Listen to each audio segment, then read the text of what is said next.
comme il y a beaucoup de nouveaux mondes qui sont là ce soir, d'après ce que j'ai pu constater, est-ce que tu vas nous faire un petit résumé de la semaine précédente sur l'homme nouveau, avant de parler de la femme nouvelle?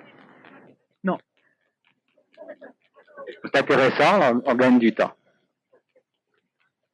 Alors, tant pis pour les absents, on va rentrer directement dans le sujet qui nous concerne ce soir. On va faire un retour sans faire de retour, c'est-à-dire qu'on va simplement expliquer, on va poursuivre la même lignée, et en poursuivant la même lignée, en reparlant un peu du travail de la femme dans l'ère présente, comme dans l'ère passée, comme dans l'ère future. Évidemment, le travail de la femme côtoie le travail de l'homme régulièrement. Il va s'ajuster au niveau, niveau du plexus solaire. Attendez, ça va venir.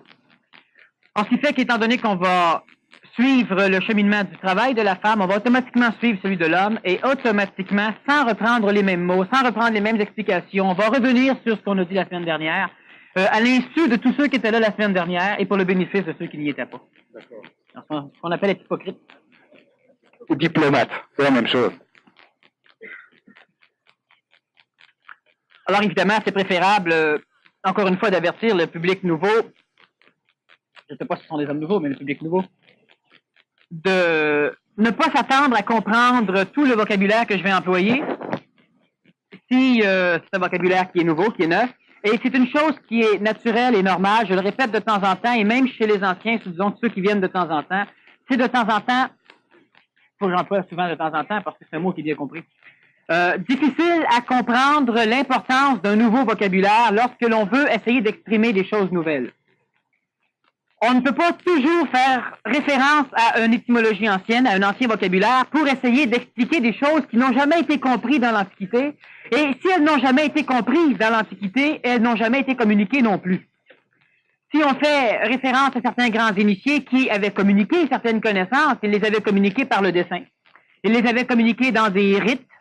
Mais si nous voulons les communiquer d'une façon orale, nous ne pouvons pas employer des mots qui ont été démolis, qui ont été assujettis à différentes définitions continuellement au cours de l'évolution de la langue française. Alors, ce qui fait qu'il est tout à fait normal d'employer un vocabulaire nouveau pour parler de choses nouvelles.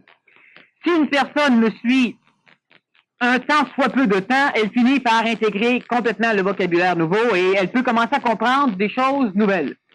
Maintenant, ce n'est pas un vocabulaire qui est immense. Il y a quelques mots à l'intérieur, mais qui valent leur poids en or. Alors, le travail de la femme dans l'Antiquité a été surtout de permettre à l'homme d'évoluer. Et le travail de l'homme dans l'Antiquité a eu presque exclusivement comme fonction de permettre à la femme d'évoluer. Maintenant, nous devons bien comprendre ce soir que je ne fais pas le procès de l'homme ou de la femme d'une façon personnalisée, c'est-à-dire que je vais aborder l'évolution de la femme, l'évolution de la psychologie de la femme dans l'ère du Verseau, comme celle de l'homme, cela va de soi, d'une façon cosmique, c'est-à-dire d'une façon, disons, extraterrestre. C'est-à-dire qu'au lieu de regarder l'homme à partir de l'homme, je vais regarder l'homme à partir d'au-dessus de l'homme. Alors, si je veux observer de quelle façon moi je chemine dans la vie, si je me place dans mon propre corps et que j'essaie d'observer, je vais voir l'extérieur, et en observant l'extérieur, je vais m'exclure de l'extérieur, si j'observe le monde à partir de mes propres yeux. Et si je veux connaître mon cheminement dans le monde, je dois essayer d'avoir une vision extérieure à moi, de façon à pouvoir me voir dans le monde. Et ça, il faut bien comprendre ce mécanisme. Lorsque vous êtes dans une situation problématique, si vous essayez d'imaginer que la personne qui a ce problème, c'est quelqu'un d'autre, et que vous observez cette personne, de quelle façon elle agit, vous autres, donc elle agit de la même façon que vous, mais vous faites comme si c'était quelqu'un d'autre, vous allez être plus en mesure de pouvoir comprendre ces problèmes, les mécanismes qui sous-tendent ces problèmes, et le chemin qu'elle devrait prendre pour sortir de ce problème. Alors si nous voulons comprendre l'évolution de la femme, le rôle de la femme dans l'évolution de l'humanité, comme le rôle de l'homme dans l'évolution de l'humanité, les femmes ne doivent pas se mettre dans un corps de femme, et les hommes ne doivent pas se mettre dans un corps d'homme, et les vice-versa non plus, c'est-à-dire que l'homme ne se met pas dans le corps d'une femme, et l'inverse. Donc, on doit essayer de comprendre l'évolution de la race humaine, l'évolution de l'humanité femelle et mâle, d'une façon scientifique, si on peut dire, c'est-à-dire que vous devez essayer de voir l'humanité agir. Alors, si je dis, par exemple, que la femme elle a empêché l'homme de toujours créer des guerres. La femme, elle a pacifié l'homme parce que la femme était l'un des mécanismes d'expression de l'amour psychologique sur le plan planétaire, donc d'un amour sécurisant. Alors si vous dites oui, mais c'est pas vrai parce que moi je me mets en colère souvent, puis moi non. Mais là vous parlez d'une femme qui a été éduquée par une collectivité, et moi je parle de la collectivité. Je ne parle pas de vous autres en particulier, je parle du rôle de la femme, du rôle de l'homme dans l'évolution d'une humanité, et vous faites partie de cette humanité. C'est donc un point de vue dépersonnalisé. Exactement. Alors donc, le rôle de la femme était et est toujours de permettre à l'homme d'évoluer, et le rôle de l'homme est de permettre à la femme d'évoluer. Alors, il faut bien comprendre que la femme, elle est un véhicule d'expression d'énergie supérieur au véhicule. Alors, on peut dire supérieur à l'homme si on dit que l'homme est un véhicule. Il faut bien faire la différence entre le rôle du véhicule ou le rôle des véhicules planétaires et l'énergie qui essaie de s'exprimer par l'intermédiaire de ces véhicules. Alors, si vous vous identifiez au véhicule, effectivement, il y a des énergies supérieures à vous. Si vous comprenez que le véhicule n'est qu'un véhicule, vous comprendrez aussi qu'il n'y a pas d'énergie supérieure à vous. Parce que vous habitez ce véhicule ou ces véhicules, et ces véhicules limitent votre expression dans le domaine planétaire, donc dans le domaine de l'expérience évolutive sur le plan de notre planète. Ces véhicules ou ce véhicule, ils sont de polarités différentes chez l'homme et la femme. Et ce soir, je vais essayer de faire comprendre brièvement que lorsque nous disons que la femme, elle est de polarité négative, ou yin, ou lunaire, ou féminine, on ne peut pas comprendre par là qu'elle est inférieure. Et lorsque nous parlons de polarité, lorsque nous parlons par exemple d'aimant, où il y a un pôle nord et un pôle sud, donc un pôle masculin et un pôle féminin, ou un pôle positif et un pôle négatif, il n'y a pas de supériorité ou d'infériorité de polarité. Alors, on va transformer maintenant le terme polarité, négative, positive, yin-yang, etc., en notation de donneur et de récepteur. Alors, la femme, elle a des corps qui sont récepteurs, tandis que les mêmes corps chez l'homme sont donneurs, et la femme a des corps qui sont donneurs, tandis que les mêmes corps chez l'homme sont récepteurs. Or, de ce fait, on ne pourra plus dire négatif, positif, ce qui va sans doute clarifier un peu plus ces définitions de polarité chez l'homme. Lorsqu'on dit que la femme, elle est d'une polarité négative, donc réceptive, on parle de la femme psychologique surtout, et de la femme physique. Or, la femme, elle a un corps physique qui est récepteur, tandis que l'homme a un corps physique qui est donneur. Alors, on peut voir juste par la forme, la physiologie des corps, qu'effectivement, la femme, elle a un corps qui est récepteur, tandis que l'homme a un corps qui est donneur. C'est ce qu'on appelle, on prend par exemple les prises de courant, alors on a une fiche qui est mâle, une fiche qui est femelle. Bon, mais il y en a une qui donne, puis l'autre qui reçoit. C'est la même chose pour l'homme et la femme. Alors, je pense qu'il faudrait expliquer plus loin. Bon.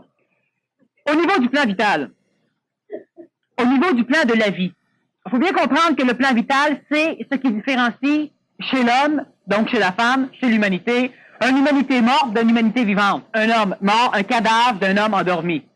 Il y a l'énergie vitale, la vie. Sauf que chez la femme, sa polarité vitale est une polarité de donneur. Et chez l'homme, c'est une polarité de récepteur. Donc, l'homme va, par exemple, donner un spermatozoïde à la femme. L'homme, physiquement, est donneur, la femme est récepteur. Et la femme va pouvoir énergiser ce qui a été donné par l'intermédiaire de son propre corps, évidemment, l'ovule, mais qui reste chez elle. Et elle va l'énergiser en énergie vitale, c'est-à-dire qu'elle va être capable de créer la vie, d'entretenir la vie, de bâtir un fœtus pour, en fin de compte, donner une naissance. Au niveau de l'énergie vitale de la vie, la femme, elle est donneuse et l'homme est récepteur. Étant récepteur au niveau vital, l'homme devient automatiquement un être sexuel, ce que la femme ne peut pas être. Parce que l'homme a besoin d'énergie vitale pour pouvoir essayer de retrouver sa polarité antérieure à la séparation des sexes, une polarité neutre. C'est-à-dire que l'homme a besoin de l'énergie vitale de la femme pour arriver à équilibrer son propre énergie vitale. De ce fait, l'homme va inventer. De ce fait, de toute façon, l'homme va rechercher la sexualité parce qu'il se retrouve un peu dans la sexualité, c'est-à-dire qu'il tend à se neutraliser comme mâle. Un homme, avant une relation sexuelle, est un mâle. Après, il n'est ni une femme ni un homme, il est neutre. l'homme va essayer, et au niveau du tantrisme, comme je l'explique de temps en temps, le tantrisme permet qu'à l'homme d'évoluer, il ne permet pas à la femme d'évoluer. C'est un mode d'évolution ésotérique, religieux, dépendant des religions, qui est pour l'homme. La femme, par contre, elle aura un corps astral, c'est-à-dire un corps psychologique, qui sera négatif, c'est-à-dire qui sera récepteur. Ce qui fait que la femme, au niveau du plan psychologique, est un être qui est facilement sensible, un être qui est facilement manipulable par des agressions violentes, un être aussi qui sera manipulable plus facilement par la collectivité astrale du plan planétaire, c'est-à-dire par l'astral planétaire, donc par la psychologie planétaire. Cela veut dire que la femme va être un médium, une voyante, c'est-à-dire que la femme va pouvoir entrer en relation, en contact avec le monde parallèle de l'astral, donc le monde des morts, entre autres. Plus facilement que l'homme parce qu'elle est réceptive au niveau du plan de la psychologie. Du fait qu'elle est réceptive au niveau du plan psychologique, elle a un ego, parce que l'ego naît dans l'astral, l'ego naît dans la psychologie, chez l'homme comme chez la femme, et du fait qu'elle a un plan astral qui est réceptif, elle n'aura jamais, évidemment ça change, elle n'aura pas de complémentarité complète chez son ego, elle aura toujours besoin qu'on lui donne quelque chose. Tandis que l'homme a un ego qui est complet de par lui-même, c'est-à-dire qu'il n'a pas besoin qu'on lui donne, mais l'homme a un ego qui souffre d'exubérance, c'est-à-dire que l'homme a un corps psychologique, un corps astral qui est donneur. De ce fait, l'homme va donner des ordres, l'homme va vouloir commander, l'homme va être beaucoup plus colérique que la femme, l'homme va donner de cette énergie astrale, et l'homme va pouvoir donner donc de la sécurité, de l'affection à la femme.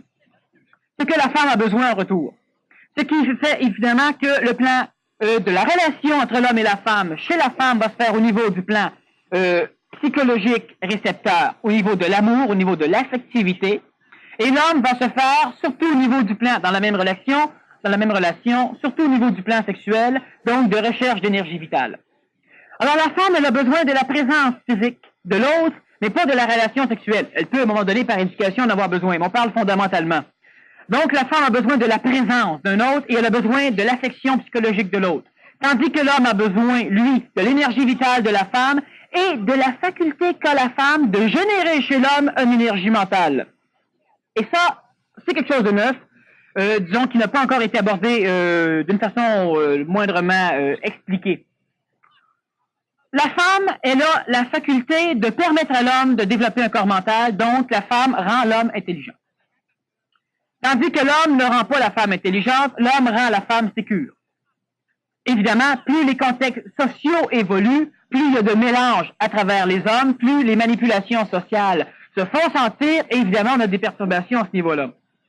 Alors donc, si je résume brièvement ce mécanisme, parce qu'il est extrêmement important qu'on comprenne la fondamentalité de la structure conceptuelle chez l'homme et chez la femme, pour arriver à comprendre pourquoi l'homme agit de telle façon et pourquoi la femme agit de telle autre façon, et ce qui va, à un moment donné, vous permettre aussi de vous comprendre, de vous retrouver, lorsqu'à un moment donné, vous allez vivre des choses nouvelles qui sont anormales, c'est-à-dire qui ne sont pas encore vécues par la masse. Donc, sont anormales, ce n'est pas la normalité qui le vit, mais qui sont naturelles dans le développement conscientisé chez la femme comme chez l'homme.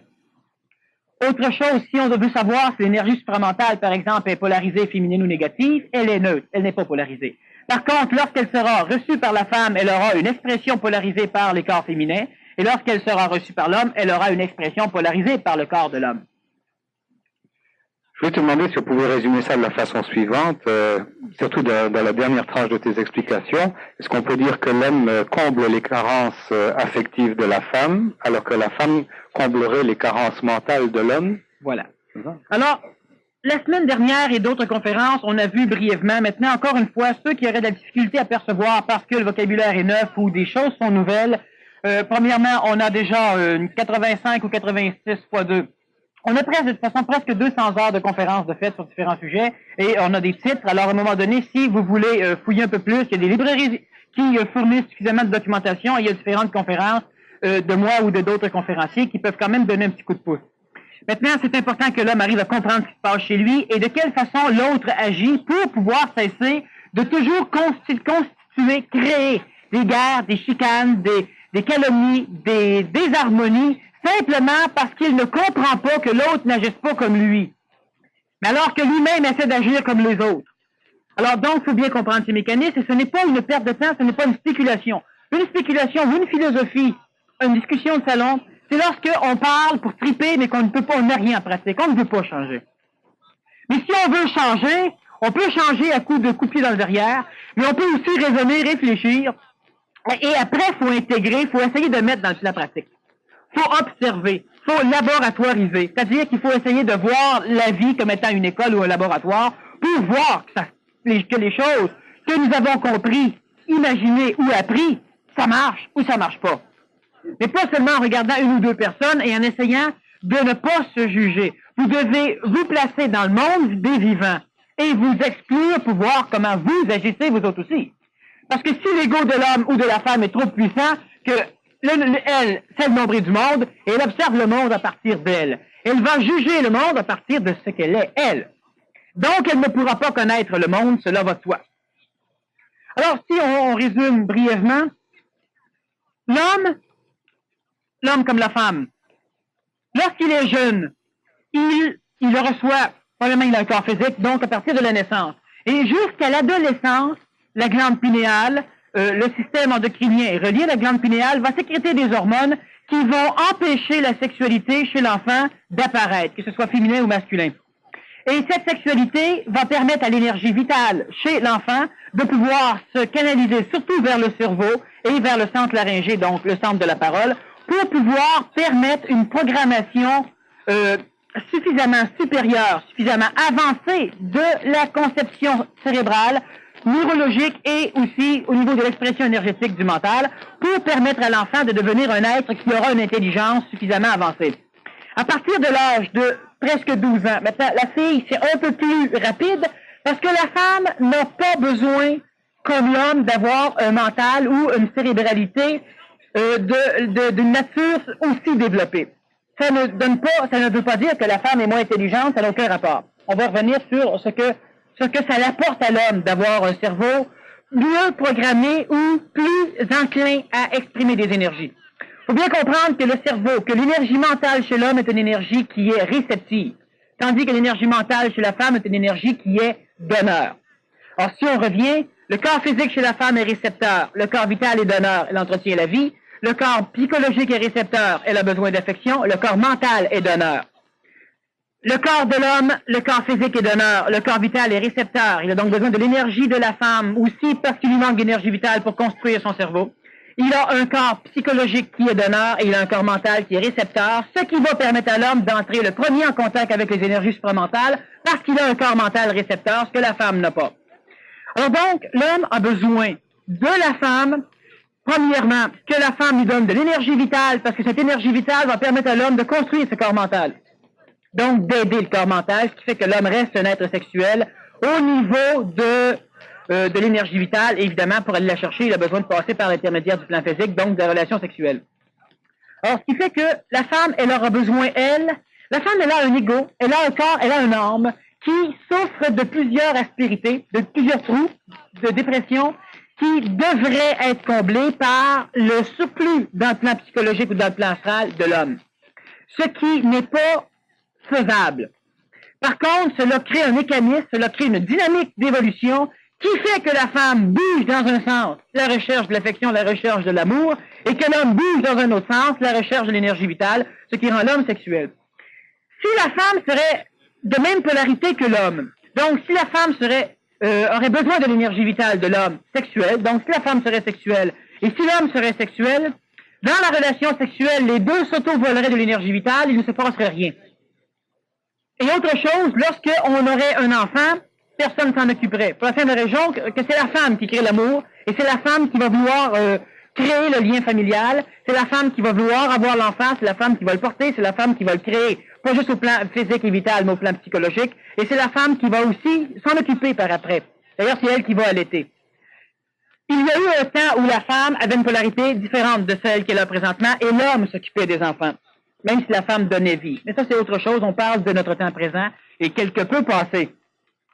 Si les deux seraient amoureux, si l'homme n'a pas besoin de l'énergie vitale de la femme, et si la femme n'a pas besoin de l'énergie vitale de l'homme, si l'homme est amoureux et si la femme est amoureuse, les deux peuvent s'auto-échanger de l'affection, mais on n'aura pas de procréation. Parce qu'on n'a pas besoin de la relation sexuelle. Alors, il faut bien comprendre que c'est un mécanisme qui n'est pas bâtard, c'est un mécanisme qui est hautement intelligent, hautement coordonné. C'est un mécanisme qui fait que les polarités de l'homme et de la femme sont alternativement différentes. Est-ce que tu penses, excuse-moi, est-ce que tu penses que les structures familiales vont continuer à être maintenues malgré le choc auquel on assiste aujourd'hui, là, au niveau des rôles réciproques de l'homme et de la femme? Parce qu'aujourd'hui, on voit de plus en plus que la femme est au travail, que le bébé est à la garderie, puis l'homme est à la taverne. C'est quelque chose qui a changé quand même, là. Je sais pas si... Là, on a pas mal de choses qui est-ce qui va élever le bébé, si c'est la garderie aujourd'hui, la femme ou l'homme? Oui, disons qu'on personnalise de plus en plus la société, ce qui fait qu'on fait que la société va élever un peu plus. Disons que la femme, présentement, elle a un corps mental positif. Ce qui fait que la femme, elle a la possibilité d'avoir une intelligence beaucoup plus pragmatique que l'homme, beaucoup plus matérialisme que l'homme, beaucoup plus efficace dans la matière que l'homme, et plus ça va aller, plus la femme va vouloir travailler, moins la femme va s'occuper, disons, des enfants, même si elle va aimer. Ce qui fait que, par contre, que la femme va refuser d'avoir des enfants. Oh, pendant un laps de temps, c'est l'homme qui a inventé les pilules anticonceptionnelles, tout ce mécanisme-là, pour avoir la relation sexuelle avec la femme sans que ça cause trop de problèmes à la femme. Parce qu'à un moment donné, la femme en voulait plus parce qu'elle avait des enfants. Par contre, la femme va elle-même se prendre en main, et là on parle, disons, de la psychologie de la femme nouvelle, la femme du Verseau. Elle va de plus en plus se prendre en main, et elle va de plus en plus vouloir gérer la matière. Donc, elle va devenir hautement scientifique. Elle va pousser la médecine à un point que l'homme ne l'a pas poussé. Elle va faire des choses qui n'ont pas été faites ou n'ont pas été possibles par l'homme pour l'instant, parce que l'homme avait un point de vue qui était exclusivement créé par les nécessités que la femme exprimait. Alors, je vais expliquer un peu plus ce mécanisme. Présentement, la femme, elle a créé une marche d'évolution. L'homme est monté sur cette marche d'évolution et l'homme est en train de monter la femme sur cette marche d'évolution. Principe de l'ascenseur, là, on se le renvoie au fur et à mesure. Mais maintenant, l'homme va créer une autre marche. La femme va monter sur cette marche et la femme va aider l'homme à monter en haut. C'est alternatif parce que chaque fois qu'on s'adresse à une énergie différente, on a une polarité différente qui est à la tête. Alors regardons ceci. La science a été créée par la femme. Ça n'a pas été créé par l'homme, la science. C'est l'homme qui a travaillé dans la science pour l'exprimer. Mais l'homme a exprimé la science, l'homme a travaillé dans la science pour amener la sécurité à la femme de façon à avoir l'échange sexuel. C'est-à-dire, et là je parle non pas de votre point de vue d'une personne en particulier, on parle d'une société. Ce qui fait que la femme, elle a besoin de sécurité, et elle a besoin de nourriture, elle a besoin de vêtements, elle a besoin d'un confort au foyer, que l'homme n'avait pas de besoin si on retourne un peu en arrière. La femme avait besoin. La femme avait besoin d'un bain, la femme avait besoin d'eau chaude, la femme avait besoin de parfum, pas l'homme. L'homme s'en foutait royalement. À la longue, par coloration, la femme a obligé l'homme à se laver. Mais l'homme, c'est pas nécessaire. D'ailleurs, vous savez très bien que la majorité des femmes, que même encore souvent, vos enfants ou même vos maris, enfin, certains sont bien éduqués, mais quand même, ça se lave pas comme une femme. Voilà. Oh, évidemment, la société évolue, mais il faut comprendre les mécanismes quand même de l'ancien temps. Si on regarde un coureur des bois, sa femme était beaucoup plus propre que lui. Et si on va dans des pays sous-développés ou en voie de sous-développement, on peut voir très bien que la femme n'est pas très propre, mais que l'homme est pas mal pire. Les pays en voie de sous-développement? Oui. C'est plutôt ça qui se passe présentement. Alors, ce qui fait que lorsque la femme veut quelque chose, elle demande à l'homme. Mais la femme n'avait pas la possibilité d'être réceptive au niveau du plan, d'être réceptive au niveau du plan mental. C'est-à-dire que l'homme était réceptif au niveau mental. Et donc, la femme, elle exprimait des idées pour recevoir de l'affection. C'est-à-dire qu'elle avait besoin d'un cadre. C'est pas juste l'homme qui amène l'affection. Il y a aussi le cadre, les fleurs, les peintures, plusieurs choses. Un climat d'harmonie. L'habillement, parce qu'on pense que la femme s'habille pour être sexuelle. La femme s'habille parce que cela lui amène, au niveau psychologique, des mécanismes. Elle aime se trouver belle. Et ce n'est pas, elle aime aussi que l'homme la trouve belle, elle aime aussi que les autres femmes la trouvent belle. Mais ce n'est pas une même forme d'expression que l'homme qui s'habille beau pour accrocher une fille, tandis que la femme se met belle, même si elle est seule chez elle, même si elle sort tout seule, pour n'importe quelle raison. La femme va essayer. Elle a un sens d'esthétique à ce moment-là. Exactement. Et ce mécanisme de l'esthétique, de la sécurité, du foyer, donc de plusieurs formes d'expression dans le plan psychologique, a forcé l'homme qui, lui, était réceptif au niveau du plan mental, de pouvoir intellectualiser la demande de la femme et de pouvoir commencer à inventer, par exemple, une teinture à cheveux, pouvoir inventer un mécanisme pour chauffer l'eau, pouvoir inventer toutes les cosmétiques qui existent. Maintenant, les femmes commencent à en inventer, mais c'est l'homme longtemps qui a eu l'apanage de cela. Et évidemment, la femme prenait ce que l'homme lui donnait. Mais l'homme le créait parce que la femme l'avait demandé antérieurement. Alors, ce qui fait que la femme, par son besoin donné à l'homme, elle a obligé l'homme à travailler pour donner à la femme de façon à ce que l'homme puisse recevoir de la femme. Ah, c'est elle la coupable. Je me suis toujours demandé qui c'était qui avait inventé ça, le travail. Alors, c'est la femme. Effectivement, c'est la femme qui a inventé le travail. Et plus l'évolution avance, plus la femme commence, parce que la femme, à un moment donné, elle ne s'est pas émancipée, elle a été émancipée. C'est-à-dire qu'à un moment donné, les énergies chez la femme, du contact avec l'homme qui avait un mental relativement évolué parce que la femme le poussait dans le derrière pour inventer des choses qu'il avait besoin, pour un four auto-nettoyant, pour une laveuse à linge, pour un paquet de mécanismes. La femme avait créé le cadre familial, la femme allaitait l'enfant, la femme, elle avait froid, la femme voulait protéger son enfant, et elle gueulait après l'homme. Bon, alors, l'homme violait la femme, comme les animaux violent encore, comme le mâle viole encore au niveau animal la femelle, mais pour avoir cela, la femme a fini par faire une espèce de chantage, et il y a eu un échange d'énergie où l'homme amenait à la femme la nourriture, donc l'homme allait chasser. Parce que chez les animaux, c'est encore la femelle qui chasse. Mais dans les tribus, chez l'homme, l'homme est le chasseur, l'homme est le guerrier. Évidemment, aujourd'hui, je pense pas qu'il y ait beaucoup de guerriers ici. Mais faut comprendre que je parle d'un processus encore des chasseurs. d'évolution. Oui. Alors, on a donc... Des pêcheurs et des menteurs aussi.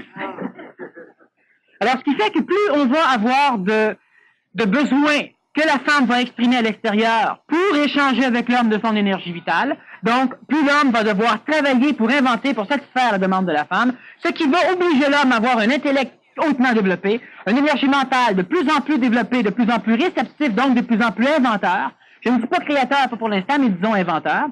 Tandis que la femme, elle, va créer l'esthétique, mais elle va obliger l'homme à lui fournir ce qu'il faut pour pouvoir exprimer son esthétique.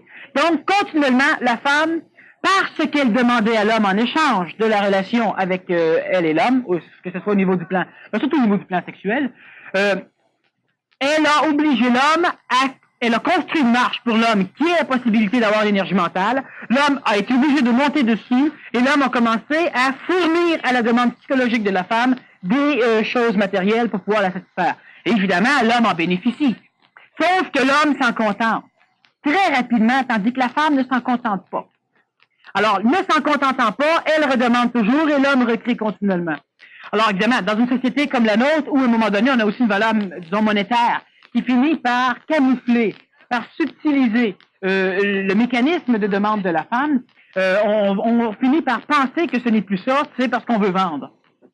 Mais la majorité, vous rentrez dans un magasin de linge, on a un quart du magasin pour l'homme, trois quarts pour la femme. Hein? Vous entrez dans la majorité des choses que l'on va vendre vont surtout, c'est la femme qui va choisir, plus souvent qu'autrement. Évidemment, il y a une évolution, je parle encore au niveau cosmique, alors je ne veux pas qu'une personne dise oui, mais moi, c'est moi qui ai choisi les meubles, puis je suis un homme. Il y a des exceptions parce que l'éducation, parce que plusieurs choses, mais encore là, même encore là, plus souvent qu'autrement, la femme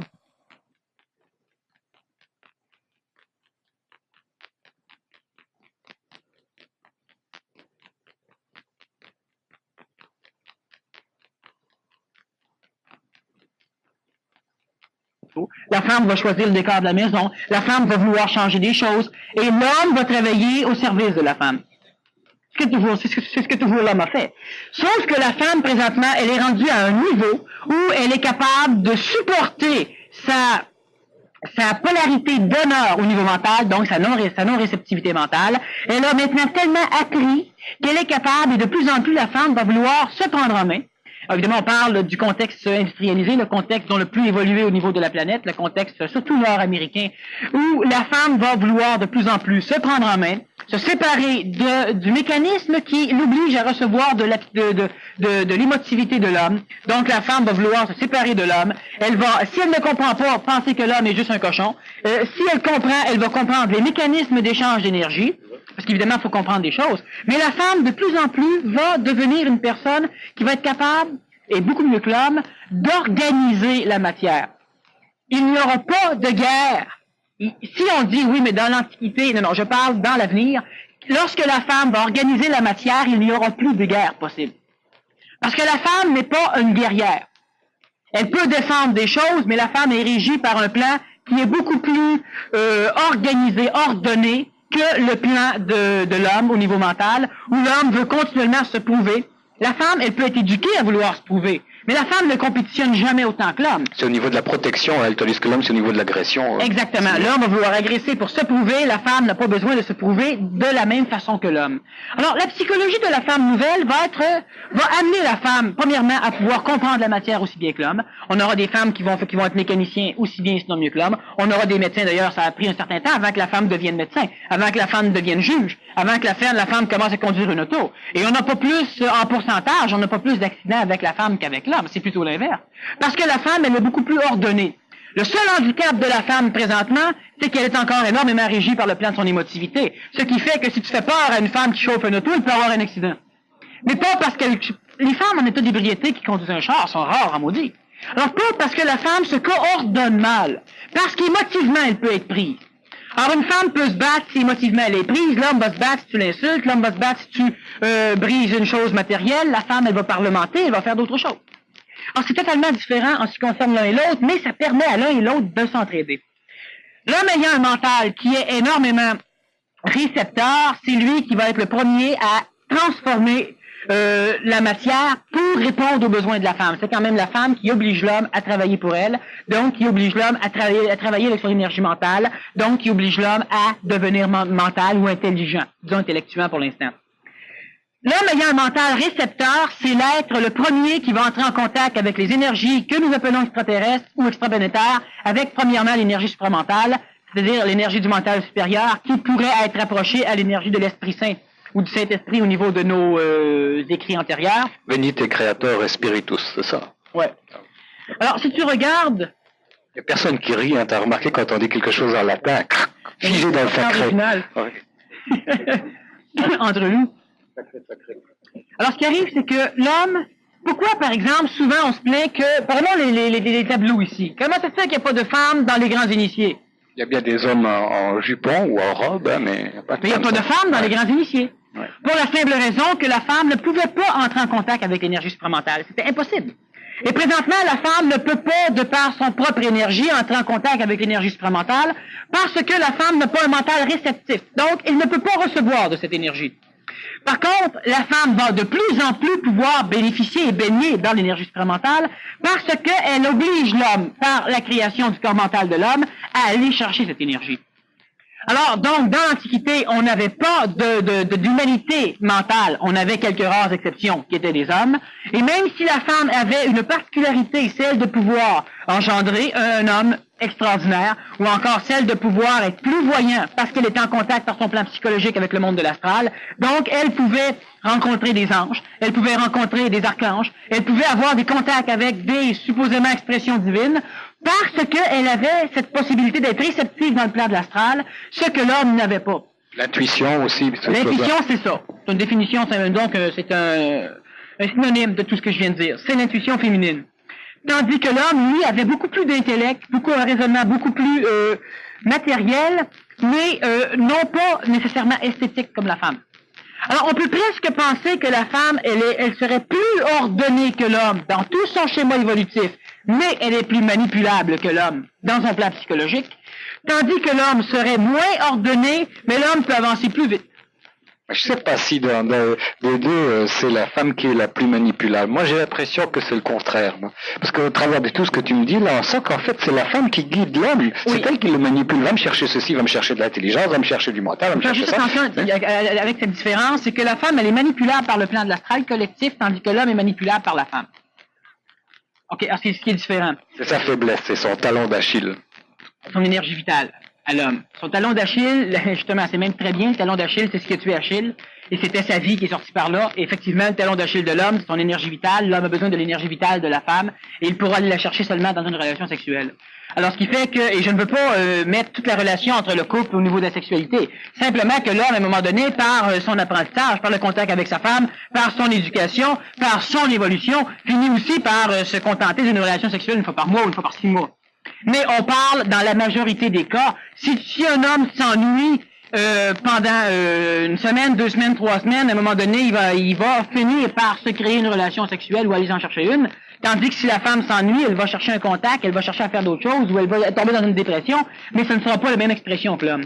Sauf que l'homme a quand même besoin, et plus cela va aller, plus l'homme va être capable de bénéficier de l'énergie vitale de la femme sans passer par la relation sexuelle, simplement par l'échange au niveau de la vibration du langage. Donc, automatiquement, parce qu'il faut bien comprendre que le langage... Je sais pas si j'ai hâte ou pas de voir ce temps-là arriver, moi, en tout cas. On va faire des échanges. Seulement avec la parole. Redis-moi ça, là, comment est-ce qu'on va s'envoyer en l'air, là, avec les organes de la gorge, là. Répète-moi ça. C'est déjà commencé. Oui, peut-être dans ton cas. Non, je parle, là, non. Je peux bien chancer. Avec la bouche. Non, alors, voilà. Écoute-nous ça, là, ça, c'est intéressant. Bouge-toi les oreilles. Non, c'est pas tout de suite. Vas-y, là. Bon. Reprends-moi ça, là, lentement, parce que j'avais besoin d'intégrer ça. Alors, tu vas intégrer. L'homme a besoin de vin. D'accord? Je suis d'accord. Ça va. Et qu'est-ce que l'alcool? C'est ce qui était engendré par Noé lorsque son arche s'est échouée sur le mont Ararat. Il a planté la vigne, nous disent les Écritures, et s'est saoulé la gueule pendant 6 mois. Oui. Maintenant, l'alcool elle-même, c'est un principe qui est relativement vital. Qui permet d'oublier aussi. Exactement. Et l'homme recherche l'alcool pour compenser différentes choses au niveau de l'énergie vitale. Parce que l'alcool est extrêmement vitalisé. Et ça compense chez l'homme différentes choses. La femme peut être instruite à boire d'alcool, mais ce n'est pas un caractère typique de la femme de rechercher l'alcool. L'homme, oui. Pour une raison d'énergie vitale au niveau de l'alcool. Alors, ce qui arrive, c'est que la relation, présentement, entre l'homme et la femme, l'homme a besoin de l'énergie vitale de la femme pour pouvoir parfaire sa propre évolution, se retrouver, réénergiser, réharmoniser son corps mental, créer un corps mental de plus en plus avancé. Il a besoin pour cela de l'énergie vitale de la femme. Tandis que la femme, elle a une dose d'énergie vitale suffisante pour engendrer un enfant, nourrir un fœtus, orchestrer son évolution complète au niveau cellulaire pour obtenir un enfant qui a de l'allure. Elle a beaucoup plus d'endurance physique que l'homme, tandis que l'homme a plus de force physique que la femme. Alors, il y en a un qui a un caractère physique, l'homme, l'autre un caractère vital, la femme, qui a plus d'endurance. Elle résiste plus aux maladies. Pourquoi? Parce que l'énergie vitale d'un virus ou d'une bactérie, lorsqu'il pénètre le corps de la femme, il est automatiquement restructuré par l'énergie vitale de la femme, ce qui fait que le virus ne peut pas tenir. Il n'a pas de force. Mais vas-tu en venir à l'orgasme par la parole, là?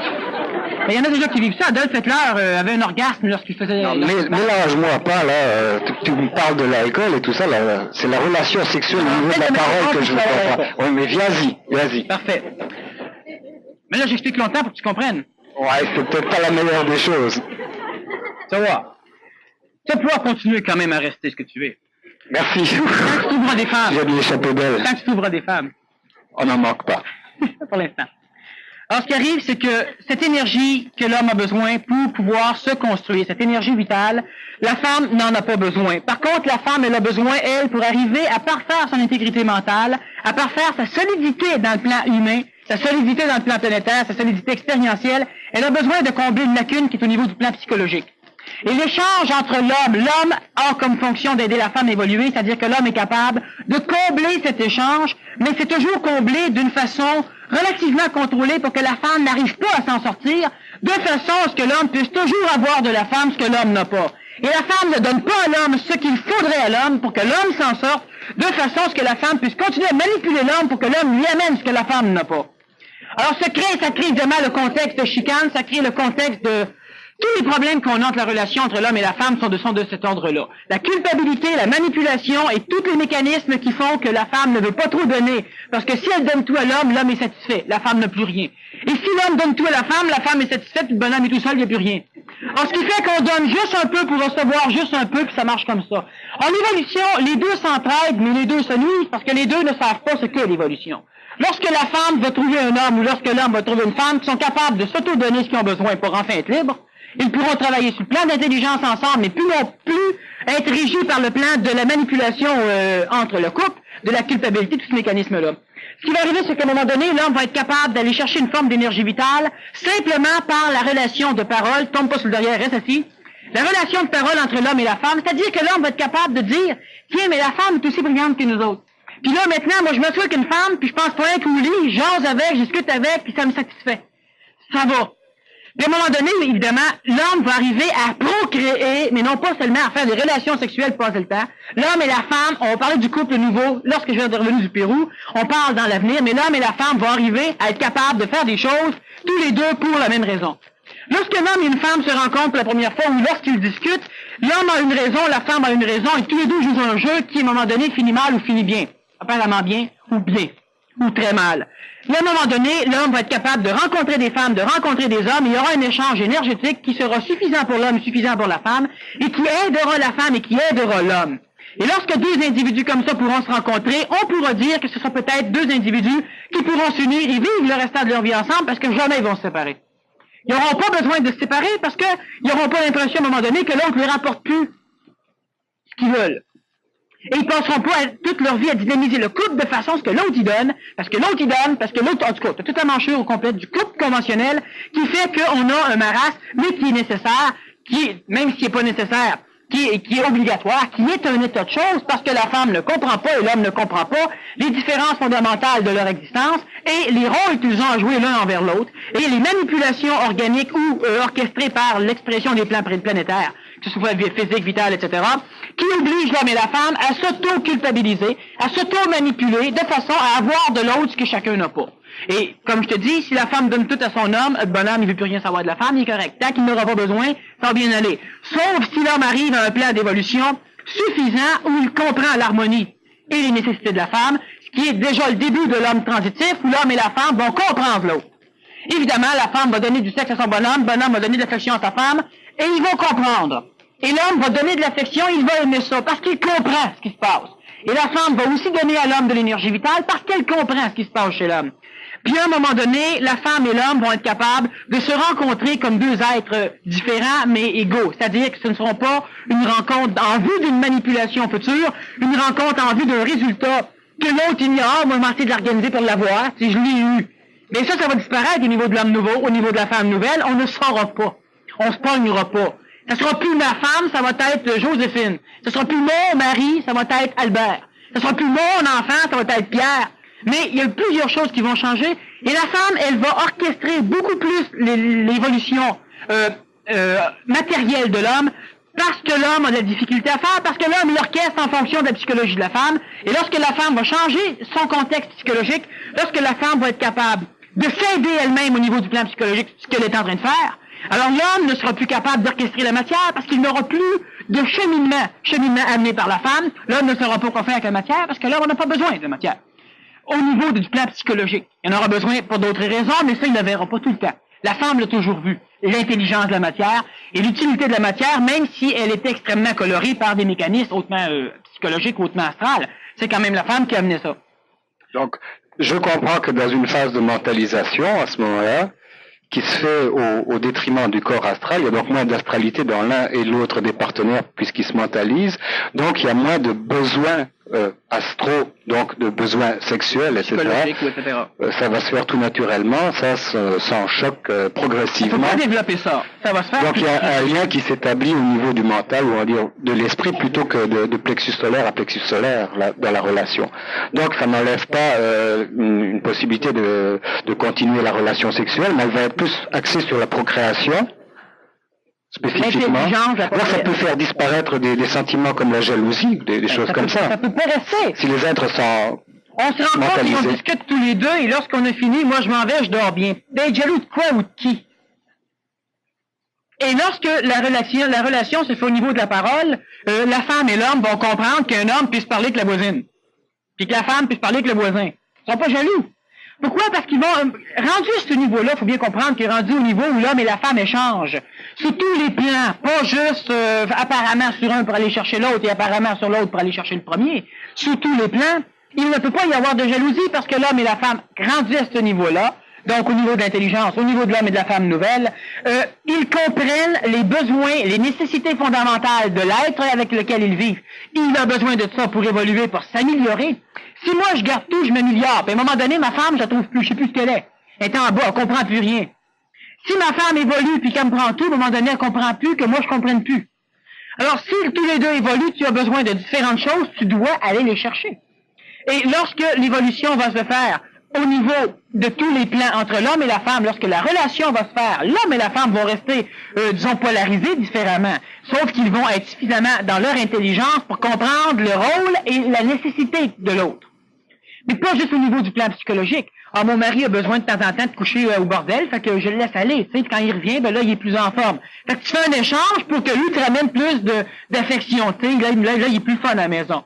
Puis le bonhomme va dire, ben ma femme a besoin de telle affaire, ça machin, bon. Mais le bonhomme, il peut te ramener aussi autre chose que plus d'affection. Oui, aujourd'hui. Mais tu sais que le sida, ça les lipas mécaniques, par exemple. Mais le sida, ça a une très, c'est extraordinaire pour l'humanité. Depuis qu'on a découvert le sida, on parle moins de l'herpès, tu vois.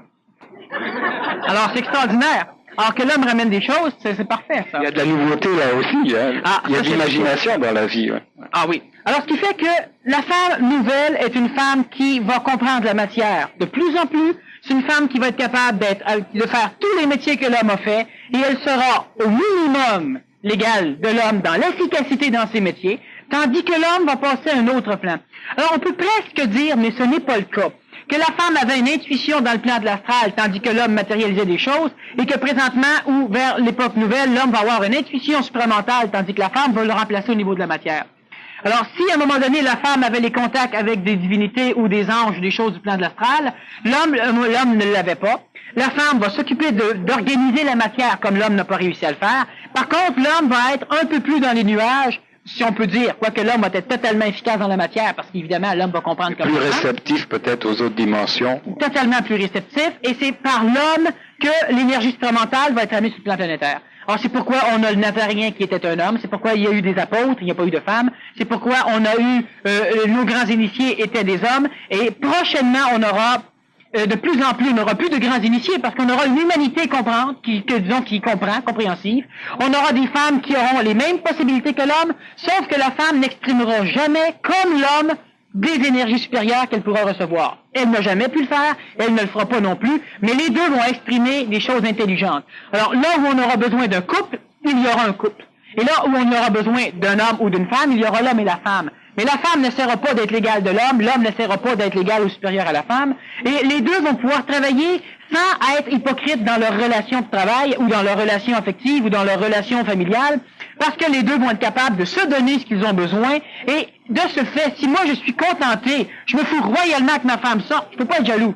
Je vais être jaloux lorsque je pense qu'elle donne à un autre ce que moi ne donne pas.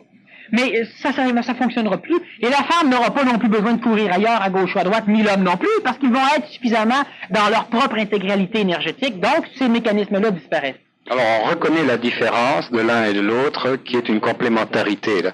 Ce qui fait que d'ici quelques années, ou peut-être quelques siècles ou quelques millénaires, on aura des tableaux ici, où il y aura un couple sur chacun des tableaux. Oui. Ça, le couple, c'est très important. Ce que tu dis là, disons que c'est pour, ça détend un peu l'atmosphère, ou ça amuse un peu, mais effectivement, à un moment donné, il y aura des couples. Mais ça, on va y revenir surtout après après mon voyage au Pérou, donc en décembre. Mais est-ce que tu vas chercher un couple dans la jungle là-bas? Est-ce que tu as repéré quelque chose? C'est que tu vas faire au Pérou qui est en relation avec l'homme et la femme nouvelle? Non, ça, je vais en parler quand je vais revenir, de ce que je vais faire au Pérou. Tarzan et Chita, ne doivent pas avoir de problème. C'est peut-être à cause d'eux qu'on a le sida. Je voudrais rajouter juste avant, disons, qu'on termine la conférence, c'est que on parle du couple. Et on parle aussi, disons, d'un tableau avec le couple. Et effectivement, on a dans les mécanismes de réincarnation, et je ne veux pas trop parler des phénomènes réincarnatifs, on en a déjà parlé suffisamment dans la conférence sur la réincarnation, mais on a différents types de réincarnation. On a une réincarnation qui, à l'échelle massive humaine, à l'échelle collective humaine, une réincarnation qui est pluralitaire. C'est-à-dire que plusieurs formes d'entités se réincarnent amalgamées ensemble dans un même corps.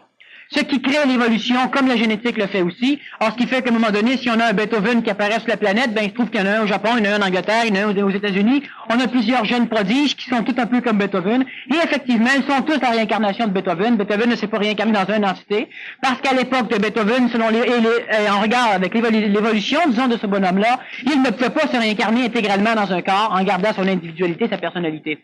Et dans le même enfant qui reçoit, disons, des énergies Beethoven, il y a peut-être 300 autres énergies d'humains réincarnées en même temps chez lui, et l'enfant devra apprendre à faire une fusion psychologique dans son jeune âge pour ne pas souffrir de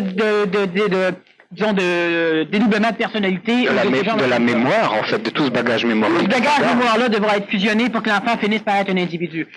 À un moment donné, on a une réincarnation qui est individuelle. C'est-à-dire que l'homme arrive à être suffisamment dans son énergie pour que lorsqu'il meurt, lorsqu'il revient, il est lui. Il n'est pas amalgamé à d'autres.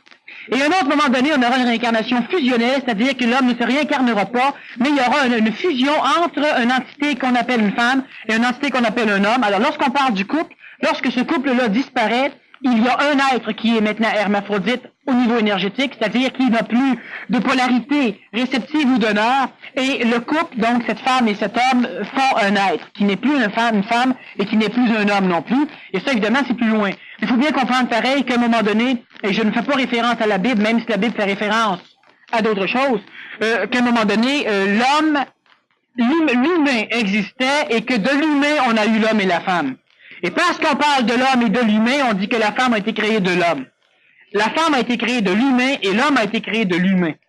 Et on a des polarités sexuelles pour des mécanismes de procréation, enfin les mécanismes qu'on a vus un peu, disons, ce soir, où c'était nécessaire que l'homme soit, disons, polarisé d'une certaine façon pour pouvoir courir après la femme, et que la femme soit polarisée d'une autre façon pour pouvoir courir après l'homme, pour créer un contexte d'évolution comme on le connaît sur la planète. Les deux se sont motivés mutuellement. Exactement. Alors, ce qui a été divisé va être réuni donc en fin de... Est-ce que ça correspond à la période de la 7e race, de ce qu'on appelle l'homme-esprit? Ça correspond à ce genre de choses, oui.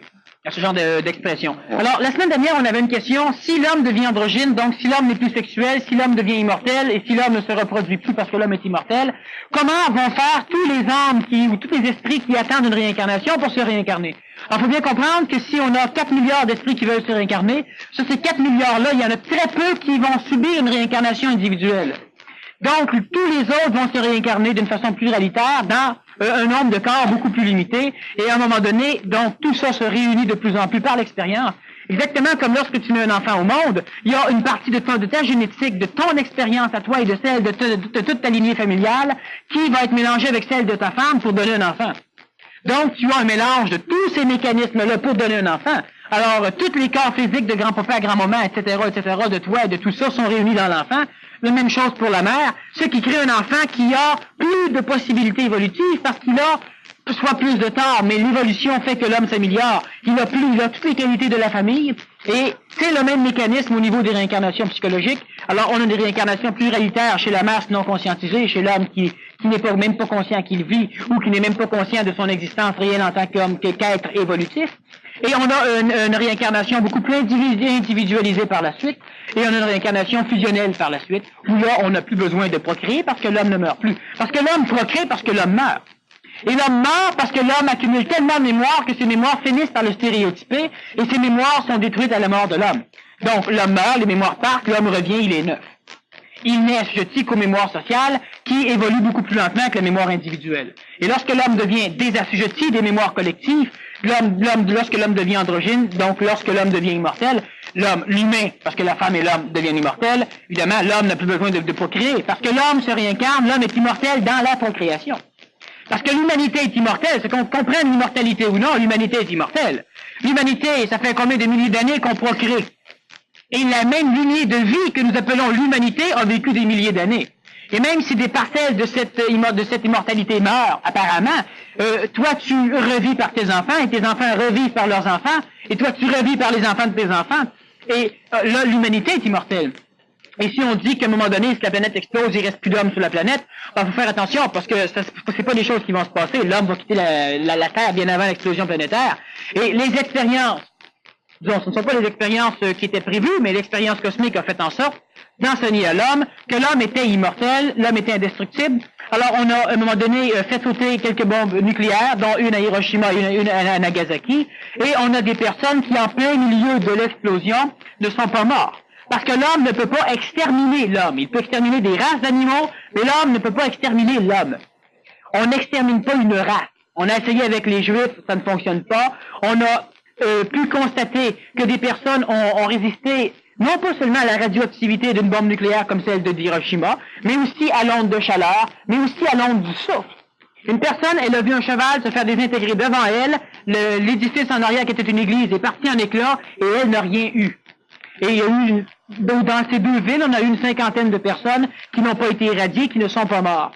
Pourquoi? Parce que l'homme ne peut pas détruire totalement l'homme. On n'extermine pas l'homme. Ça se passe pas comme ça. Donc c'est l'humanité qui traverse le temps. C'est l'humanité qui a une certaine forme une possibilité de traverser la durée, là. Et au bout du compte, elle récupère toute son acquisition, toutes ses expériences capitalisées.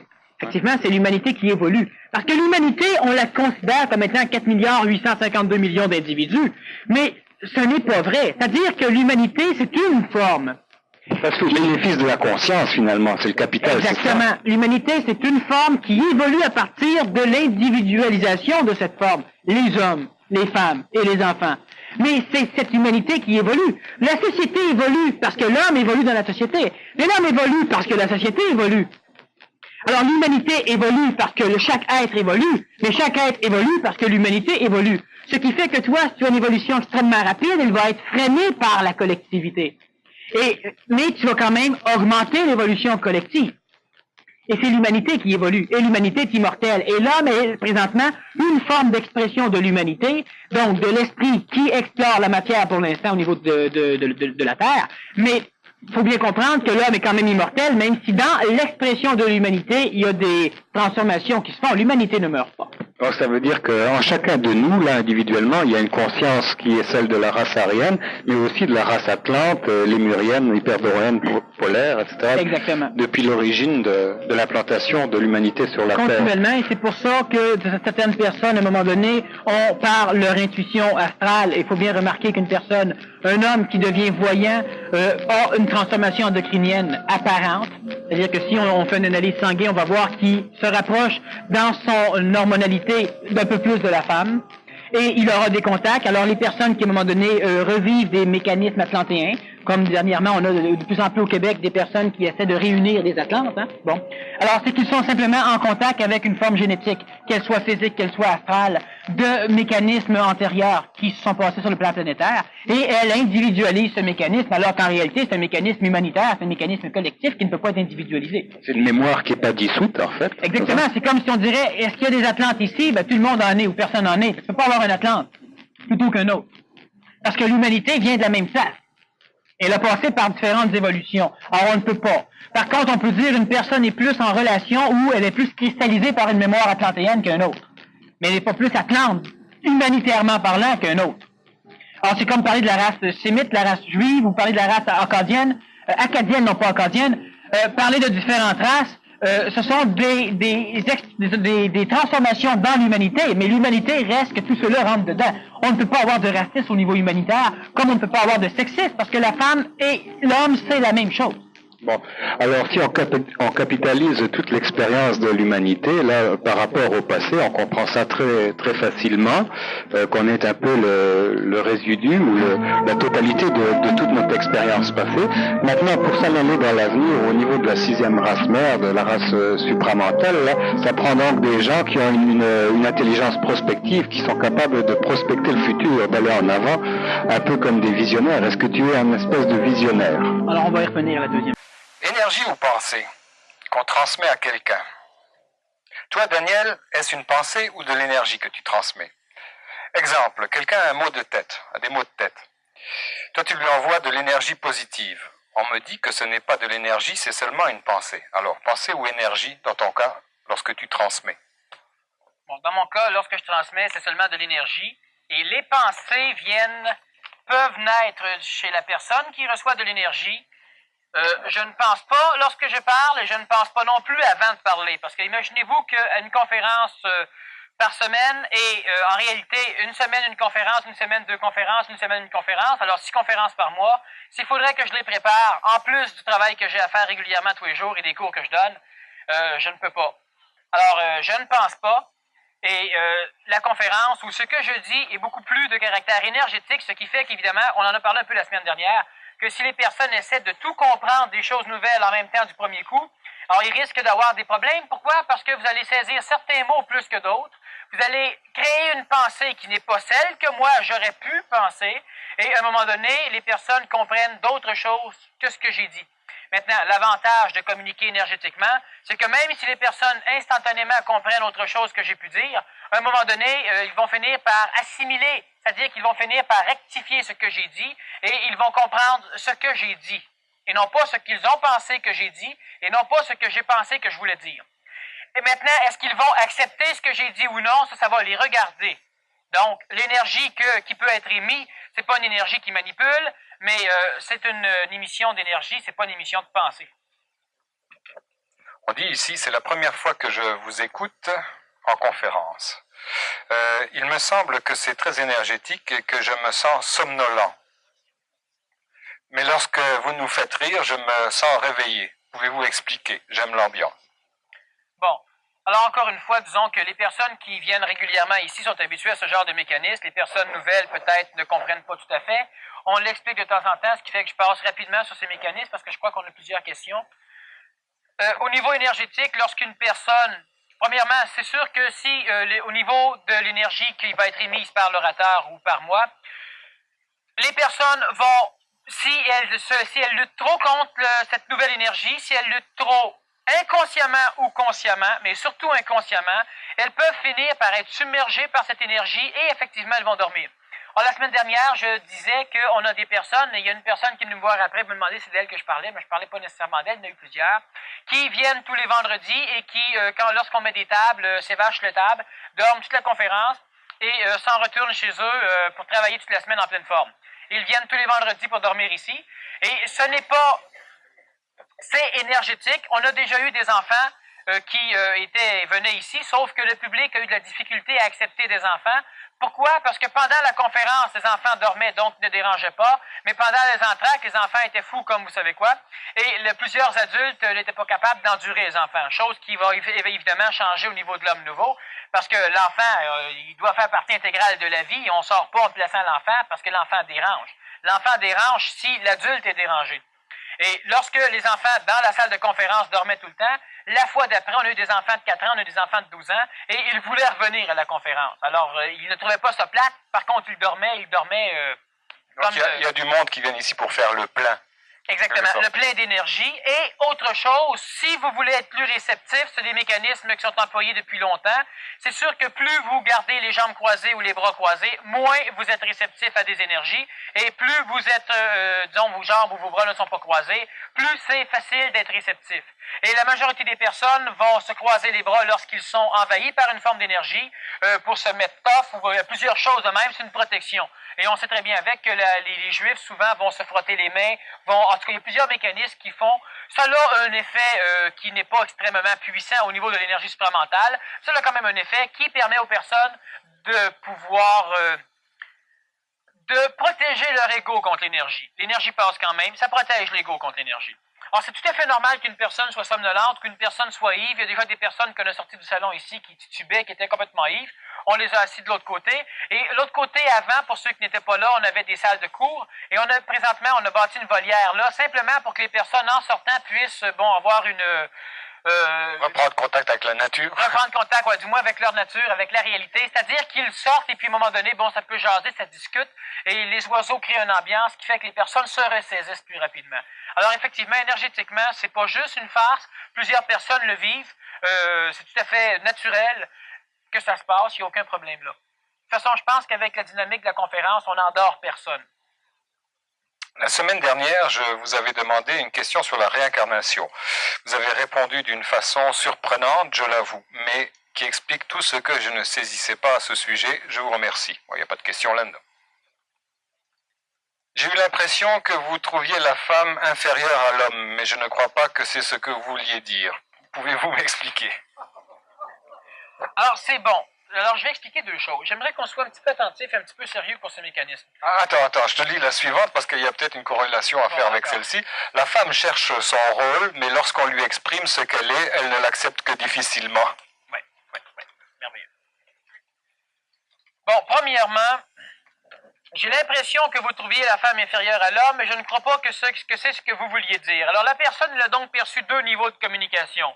Je crois que vous voulez dire ça, mais je ne crois pas que vous voulez le dire. Alors, elle a sa propre perception de ce qu'elle croit que j'ai dit, que la femme était inférieure, et en même temps, elle a une perception énergétique qui lui fait dire que c'est pas ça que je disais. C'est assez original comme remarque. En passant, il faudrait à un moment donné que l'homme, que la femme cesse de prendre des mots aussi vaches qu'inférieurs ou supérieurs pour parler de la femme et de l'homme.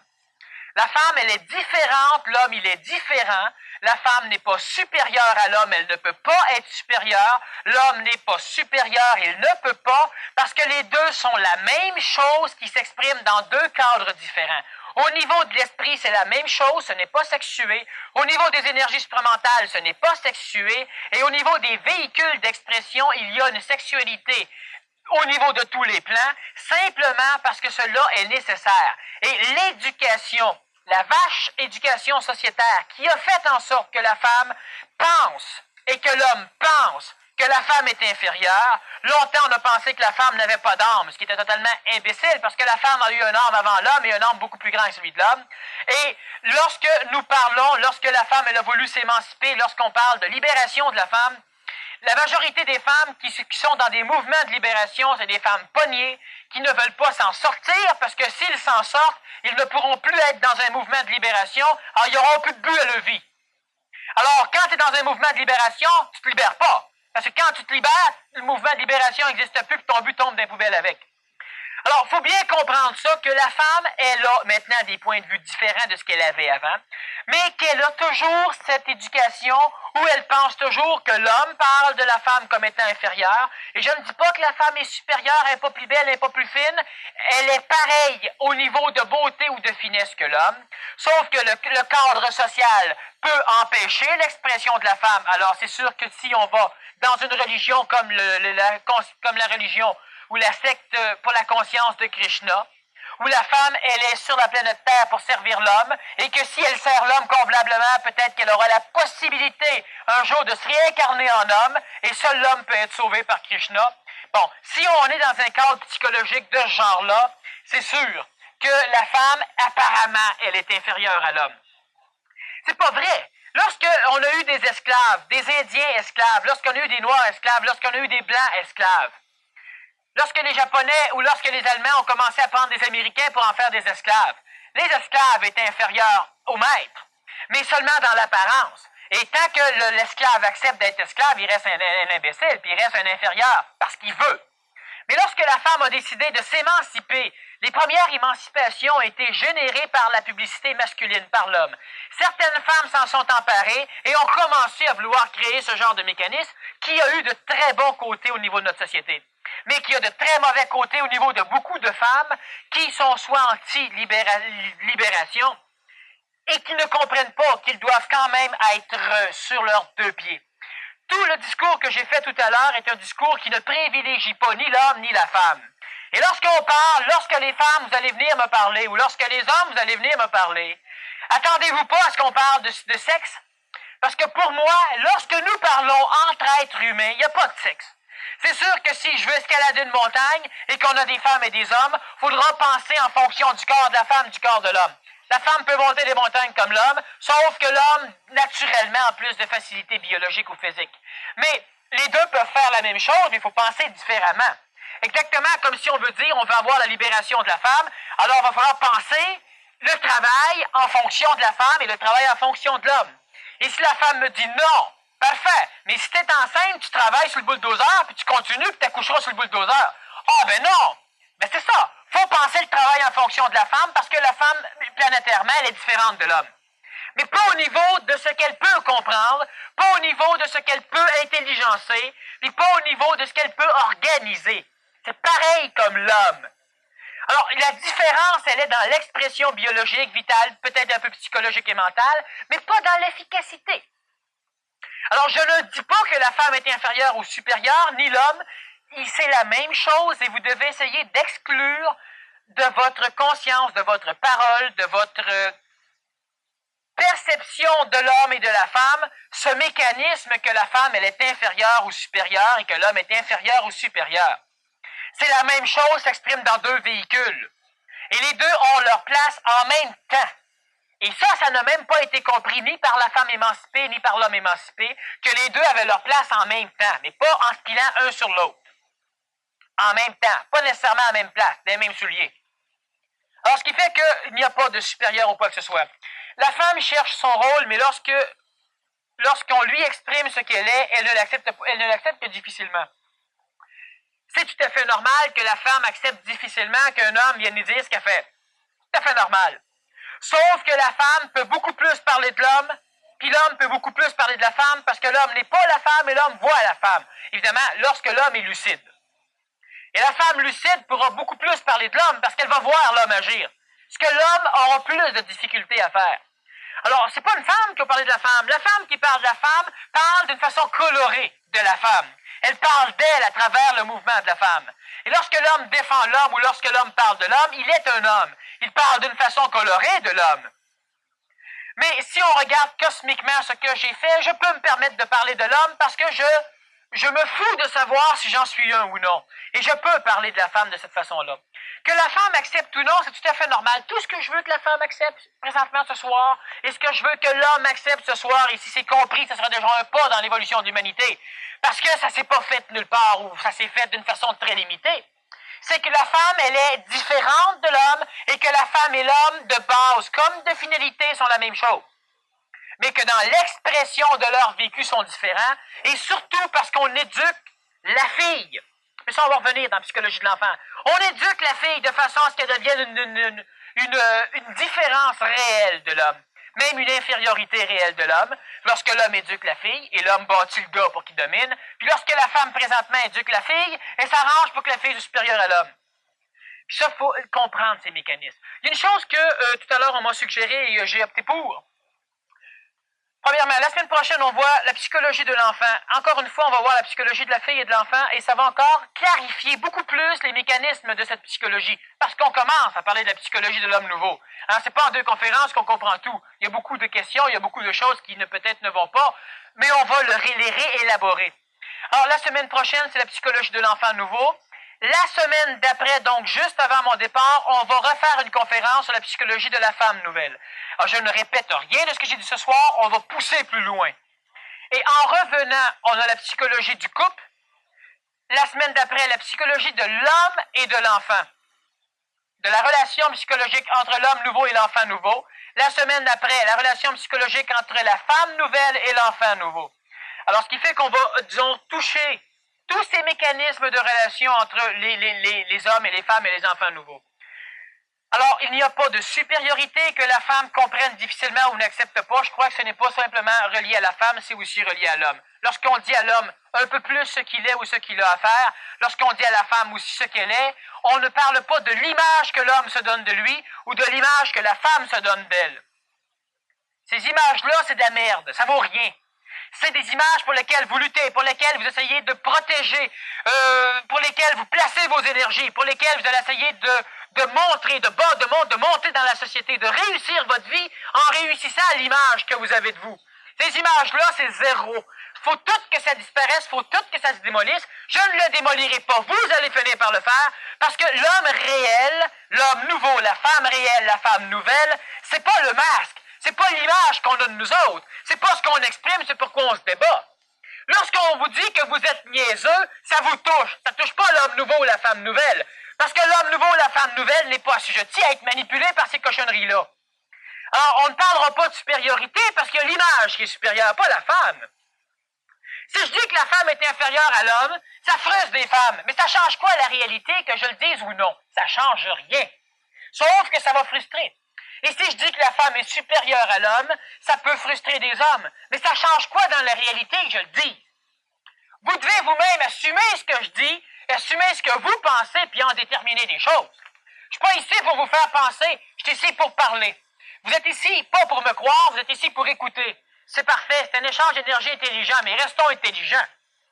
Alors, il n'y a pas de supériorité, il y a une différence dans l'expression, et vous devez, et la femme, et comme l'homme, va de plus en plus assumer sa connaissance et assumer son autorité chez elle, dans elle, pour elle, pas pour les autres. Bien, alors, misogyne à part, ça répond aussi à cette question sur les mouvements féministes, donc un peu comme étant des étapes, mais à ne pas considérer en tant que finalité. Ça a répondu toute cette réponse que tu as donnée. Maintenant, il y a une autre question ici où on nous parle d'un mouvement, une association qui aurait pour nom la Mensas, ou la Mansas, j'ai bien du mal à déchiffrer ça. En tout cas, il est dit ici de l'association, la Mansas, qui semblerait regrouper ceux qui ont un quotient intellectuel au-dessus de la moyenne. Les 3/4 sont des femmes et des femmes vivant seules. Qu'en pensez-vous? Sont-elles trop intelligentes pour vivre avec un homme? Autre chose au niveau de l'évolution de conscientisation, qu'on aborde en répondant aux questions, mais de toute façon, on y retouchera dans l'avenir. C'est que lorsqu'une personne commence à s'approcher de son intelligence, lorsqu'un être arrive à être dans sa propre énergie, lorsque moi je suis capable de penser de par moi-même, lorsqu'un être est capable de dire « je suis ce que je suis » sans se comparer à l'extérieur, plus un être avance dans un cheminement de conscientisation, moins il sera capable pendant un laps de temps de travailler avec quelqu'un d'autre. Et c'est tout à fait normal parce que plus la personne se conscientise, plus elle tend à être créatrice. Donc, plus elle va vouloir exprimer sa créativité, et cette créativité n'ira pas nécessairement en concordance, en harmonie avec l'expression de créativité d'un autre être humain qui se conscientise. Alors, ce qui fait qu'à un moment donné, la femme, elle a des idées différentes de plus en plus de son entourage ancien, et elle va de plus en plus devoir être un peu plus célibataire. Le Québec est une terre privilégiée pour différents mécanismes que j'explique plus amplement au niveau du séminaire intensif PMC. Donc, je ne veux pas y revenir, là, ce serait trop long. C'est une terre privilégiée, et plus cela va, plus la femme tend à vouloir être seule, un peu aux États-Unis, mais surtout au Québec, et plus l'homme vit un célibat. Ils peuvent sortir ensemble, le mariage n'est plus à la mode, de moins en moins du moins, et même on a de plus en plus de divorces, pas parce que l'homme est de plus en plus stupide, parce que l'homme et la femme évoluent plus rapidement, ce qui fait qu'à un moment donné, l'homme veut exprimer quelque chose, veut créer, veut faire de la mécanique dans le salon, veut faire quelque chose, et la femme, elle, veut faire d'autres choses. À un moment donné, leur créativité sont de plus en plus exprimées individuellement, ce qui crée, à un moment donné, une séparation. Or, le fait que les femmes soient célibataires, c'est tout à fait normal. Le fait qu'il y ait plus de femmes qui aient des quotients intellectuels élevés, c'est parce que la femme, elle a une polarité positive, donc, d'honneur au niveau mental, ce que l'homme n'a pas. Par contre, l'homme aura une facilité à entrer en contact avec l'énergie supramentale. La femme, elle aura une facilité d'orchestrer la matière. Or, ce que la personne amène ici, c'est simplement une explication du résultat des mécanismes de polarité ou de sexualité des corps de l'homme et de la femme. C'est tout à fait normal. Ce que j'en pense, absolument rien. Sont-elles trop intelligentes pour vivre avec un homme? Alors, comme je vous dis, si vous attachez deux oiseaux l'un à l'autre, même s'ils ont quatre ailes, ils ne peuvent pas voler. Lorsque la femme arrive à un degré de conscientisation suffisant pour être dans son énergie, pour pouvoir dire « je ne suis pas une femme sous tous les plans », c'est-à-dire que je ne suis pas un être totalement sexuel au niveau féminin. Je ne suis pas une femme, je ne suis pas un homme. J'ai un corps d'homme, j'ai une psychologie d'homme, j'ai un corps de femme, j'ai une psychologie de femme. Mais au niveau de l'efficacité, au niveau de mon expression sur la planète, je suis un être humain. Alors, lorsque l'homme rentre dans son propre énergie, il devra obligatoirement arriver à vivre une autre forme d'amour qui n'est pas un amour d'attachement. Donc, l'homme va se séparer, la femme va se séparer jusqu'au moment où, au fur et à mesure où ils vont comprendre, où ils auront des points de vue nouveaux, lorsqu'ils comprendront suffisamment ces mécanismes, ils pourront commencer à exprimer un amour intelligent qui n'est pas la coloration de l'amour que nous vivons présentement au niveau de l'amour psychologique, un amour qui fait souffrir l'homme. Donc, à un moment donné, la femme va se rallier à un homme. L'homme va se rallier à une femme, mais pas parce que les deux auront un besoin l'un de l'autre, parce que les deux comprendront l'intelligence de cheminer côte à côte. Ce qui est différent de ce que l'homme et de ce que la femme vivent présentement. Et si on comprend l'intelligence de vivre côte à côte, n'importe quand, s'il y a lieu, on comprendra l'intelligence de se séparer. Et il n'y aura pas de problème, il n'y aura pas de heurts, il n'y aura pas de chicane, on n'aura pas besoin d'avocat, on n'aura pas besoin de rien de ça. Et s'il y a un enfant qui apparaît, l'enfant sera là par intelligence et les adultes seront suffisamment intelligents pour constituer une famille qui sera d'ailleurs un noyau au niveau des sociétés nouvelles. Présentement, la famille, c'est ce qui constitue aussi nos sociétés, même si on a une tendance à une destruction des cellules familiales, pour créer des cellules de groupe, où on a des cellules philosophiques, des cellules morales, des cellules de jeunes, des cellules de très peu de différentes drogues, des cellules politiques, où on déforme la cellule familiale. C'est normal qu'elle se déforme parce que la cellule familiale telle qu'elle est constituée présentement ne peut pas continuer à vivre parce qu'elle est constituée sur des bases totalement correctes pour l'homme ancien, mais totalement inexistentielles, incorrectes, inharmonieuses pour l'homme nouveau. Alors, c'est normal que ça se passe comme ça. C'est apparemment troublant, apparemment souffrant pour l'homme qui ne comprend pas ce qui se passe. Tout va s'arranger pour le mieux après une phase qui va paraître un peu troublée. Et évidemment, on va casser des œufs, on va faire des œufs brouillés, on va finir avec une belle omelette.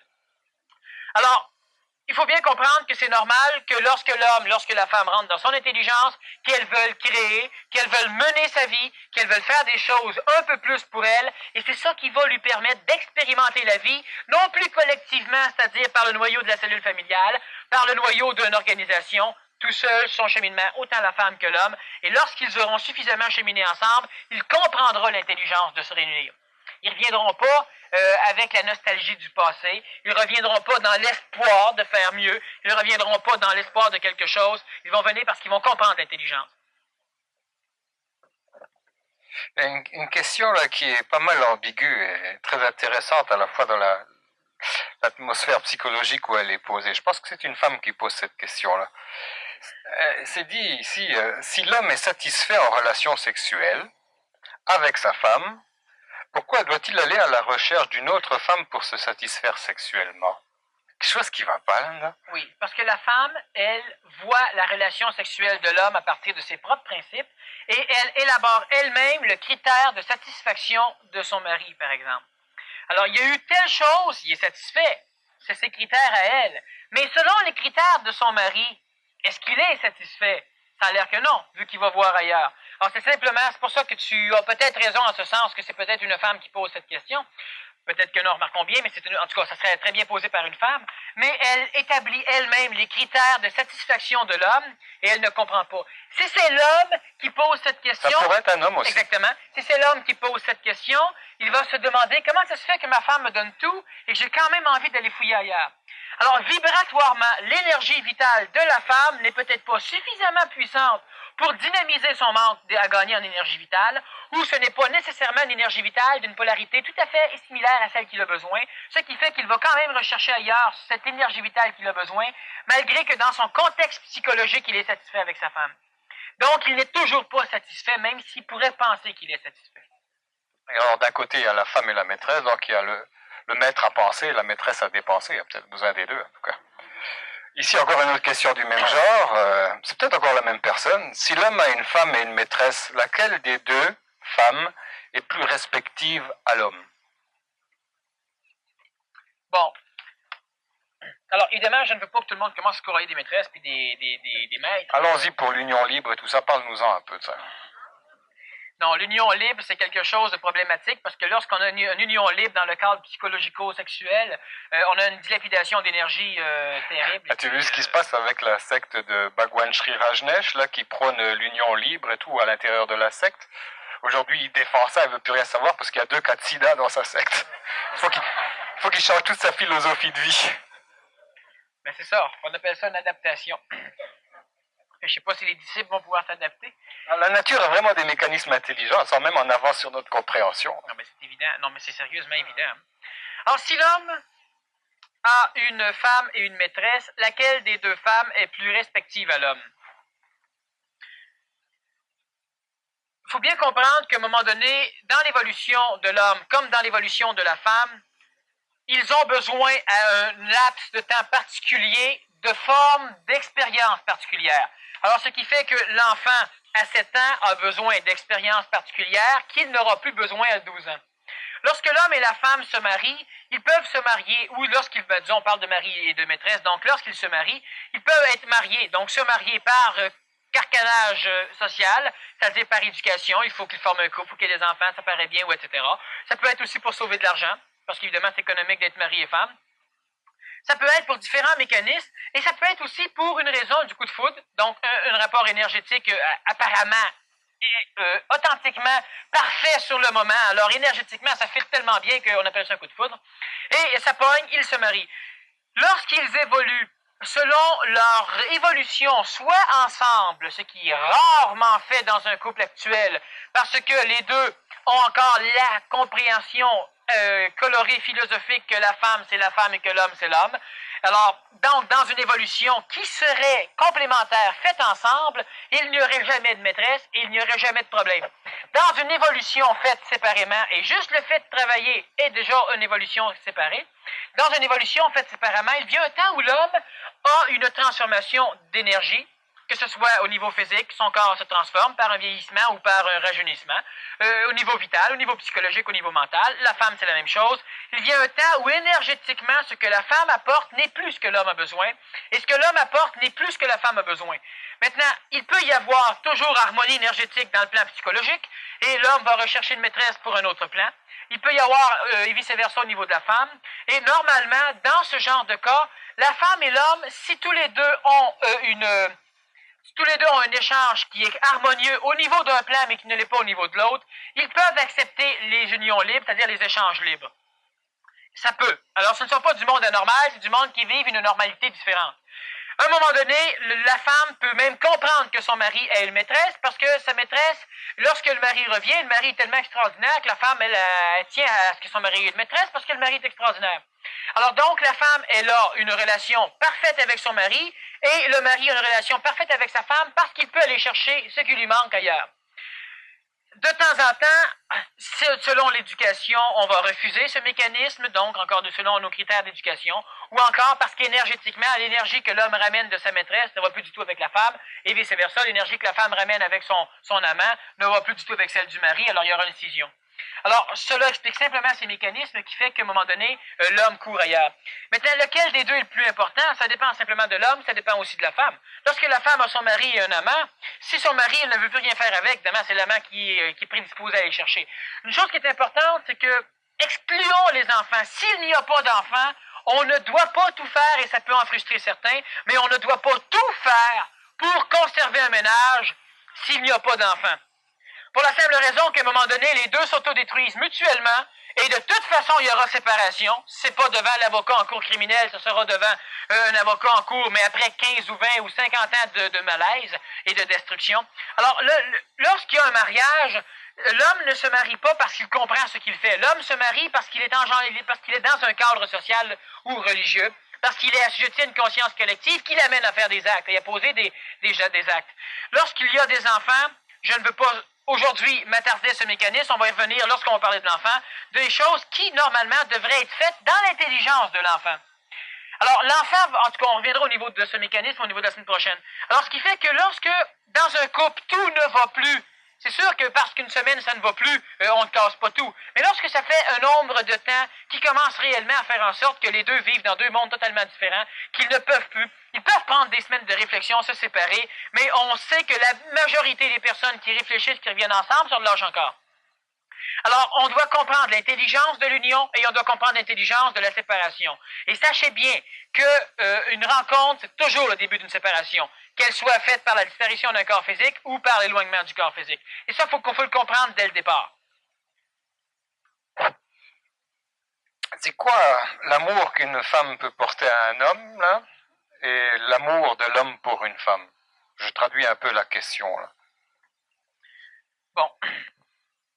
L'amour que l'homme apporte à la femme va être un amour qui, donc on a expliqué relativement bien ce soir un peu ce mécanisme, mais c'est de l'amour qui va être beaucoup plus. Premièrement, l'homme doit amener à la femme ce que la femme veut avoir. C'est important parce que si l'homme amène à la femme ce que l'homme pense que la femme veut, ça ne peut pas marcher longtemps. Et la femme, évidemment, devrait amener à l'homme ce que l'homme veut comme amour. Alors, l'homme est un paresseux par excellence. La femme est beaucoup plus énergique que l'homme, parce que la femme, elle a un corps vital qui est positif, c'est-à-dire qui est donneur, donc elle peut travailler beaucoup plus. L'homme est un paresseux. Et la femme qui donne à l'homme doit donner à l'homme ce que l'homme a besoin. Et ça, il faut faire bien attention. On n'aura pas le temps encore peut-être de tout d'aller, parce qu'on peut aller loin en crime avec ce mécanisme même, que la femme et l'homme ne peuvent pas donner à l'homme ou à la femme tant qu'ils ne comprennent pas l'homme et la femme. Ils ne peuvent pas donner convenablement, harmonieusement. Donner à la femme. Moi, je donne à ma femme ce que ma femme a besoin. Ça veut dire que je ne donne pas à ma femme nécessairement ce qu'elle demande. Et ça veut dire aussi, comment puis-je donc savoir que c'est ce qu'elle a de besoin si je ne dois pas me fier à ce qu'elle demande nécessairement? Alors, l'homme qui ne voit pas clairement va dire, c'est ça qu'elle a besoin, à partir de lui. Donc, ça ne fonctionne pas. L'homme qui donne à la femme ce qu'elle demande, la femme, comme l'homme, ne demande pas ce qu'il a besoin parce qu'il ne se connaît pas suffisamment pour savoir ce qu'il a besoin. Alors, la femme qui va dire, j'aimerais ça que tu m'achètes des fleurs de temps en temps, j'aimerais ça que, achète-y des fleurs. Ça marche pas. Faut donner à la femme ce qu'elle a besoin selon sa constitution et elle va exprimer ce besoin dans des mots et dans une énergie particulière qui n'est pas nécessairement l'expression parfaite de ce qu'elle a besoin. L'homme va dire à sa femme ce qu'il veut. La femme, de temps en temps, quand il y a une chicane à un moment donné, ou quand ça va un petit peu mal, la femme et l'homme, de temps en temps, veulent revenir. Alors, dis-moi ce que tu aimerais, dis-moi, je vais faire l'effort. Mais ça marche difficilement parce que l'homme n'exprime pas ce qu'il a besoin et la femme n'exprime pas ce qu'elle a besoin. Alors, si je détermine les critères, les paramètres que la femme a besoin, je peux me tromper parce que je vais mettre des paramètres masculins sur les besoins de la femme. Mais si je donne à la femme ce qu'elle demande, je peux encore me tromper parce que la femme ne demande pas ce qu'elle veut. Il exprime toujours à travers des stéréotypes, alors que si la femme dit je veux des fleurs, c'est parce qu'elle veut de l'affection, de la tendresse, du respect, de la considération. Exactement. Et c'est même possible que l'attention que tu vas lui donner, qu'elle ne le capte pas s'il n'y a pas la fleur, quand même. Il faut quand même que tu y amènes la fleur pour après ça lui donner. Parce que ce qu'elle a exprimé psychologiquement, ça c'est complet, maintenant tu peux me donner le reste. Et c'est la même chose pour l'homme, hein, c'est la même affaire pour l'homme. L'homme va demander quelque chose à sa femme. La femme qui rentre à Noël, qui achète un set de ratchet, de clés à son mari. Si le mari aime faire de la mécanique ou aime bricoler, il est tout content. Mais il faut faire que ça se poursuive. Mais si ça arrête là, c'est pas ça. Il en a besoin parce que l'homme est récepteur mentalement. L'homme est un créatif, veut créer. Il a besoin d'outils, il a besoin de cochonneries comme ça. Il a besoin de motivation, puis en lui achetant son set de clés, elle est en train de le motiver pour... Oui, sauf qu'elle risque de l'empêcher, elle risque 2 semaines ou 3 semaines après de chialer parce qu'il rentre tout plein d'huile.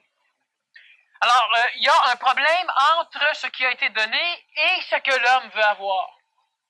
Et pour ça, il faut évidemment qu'on arrive à... Pour ça, c'est pourquoi que ce soir, et comme d'autres conférences qu'on va faire et qu'on a faites, c'est important de comprendre l'homme, mais plus que juste une façon psychologique comme on l'a dans nos écoles, au niveau de la psychologie, au niveau des thérapies de groupe. Il faut le comprendre plus cosmiquement, plus ésotériquement, parce qu'à un moment donné, c'est sûr que si on n'intègre pas tout du premier coup, on peut pas tout mettre dans l'application tout de suite, mais ça vient avec le temps. Et à un moment donné, on va dire, tiens, il me pose telle question, même chose pour l'enfant. Il me pose telle question, mais moi je connais l'homme, je connais sa constitution, je sais. Alors, est-ce que je dis ce soir expérimenter, vous allez voir, ça fonctionne. Et à un moment donné, je vais dire, bon, il se passe telle chose, et je sais que pour pas qu'il soit heureux, en passant, c'est pas pour que l'homme soit heureux, pour que la femme soit heureuse. Elle va automatiquement être dans une énergie que vous pourrez appeler bonheur. Mais ce n'est pas pour qu'elle soit heureuse, c'est pour combler les lacunes de ses constitutions corporelles planétaires.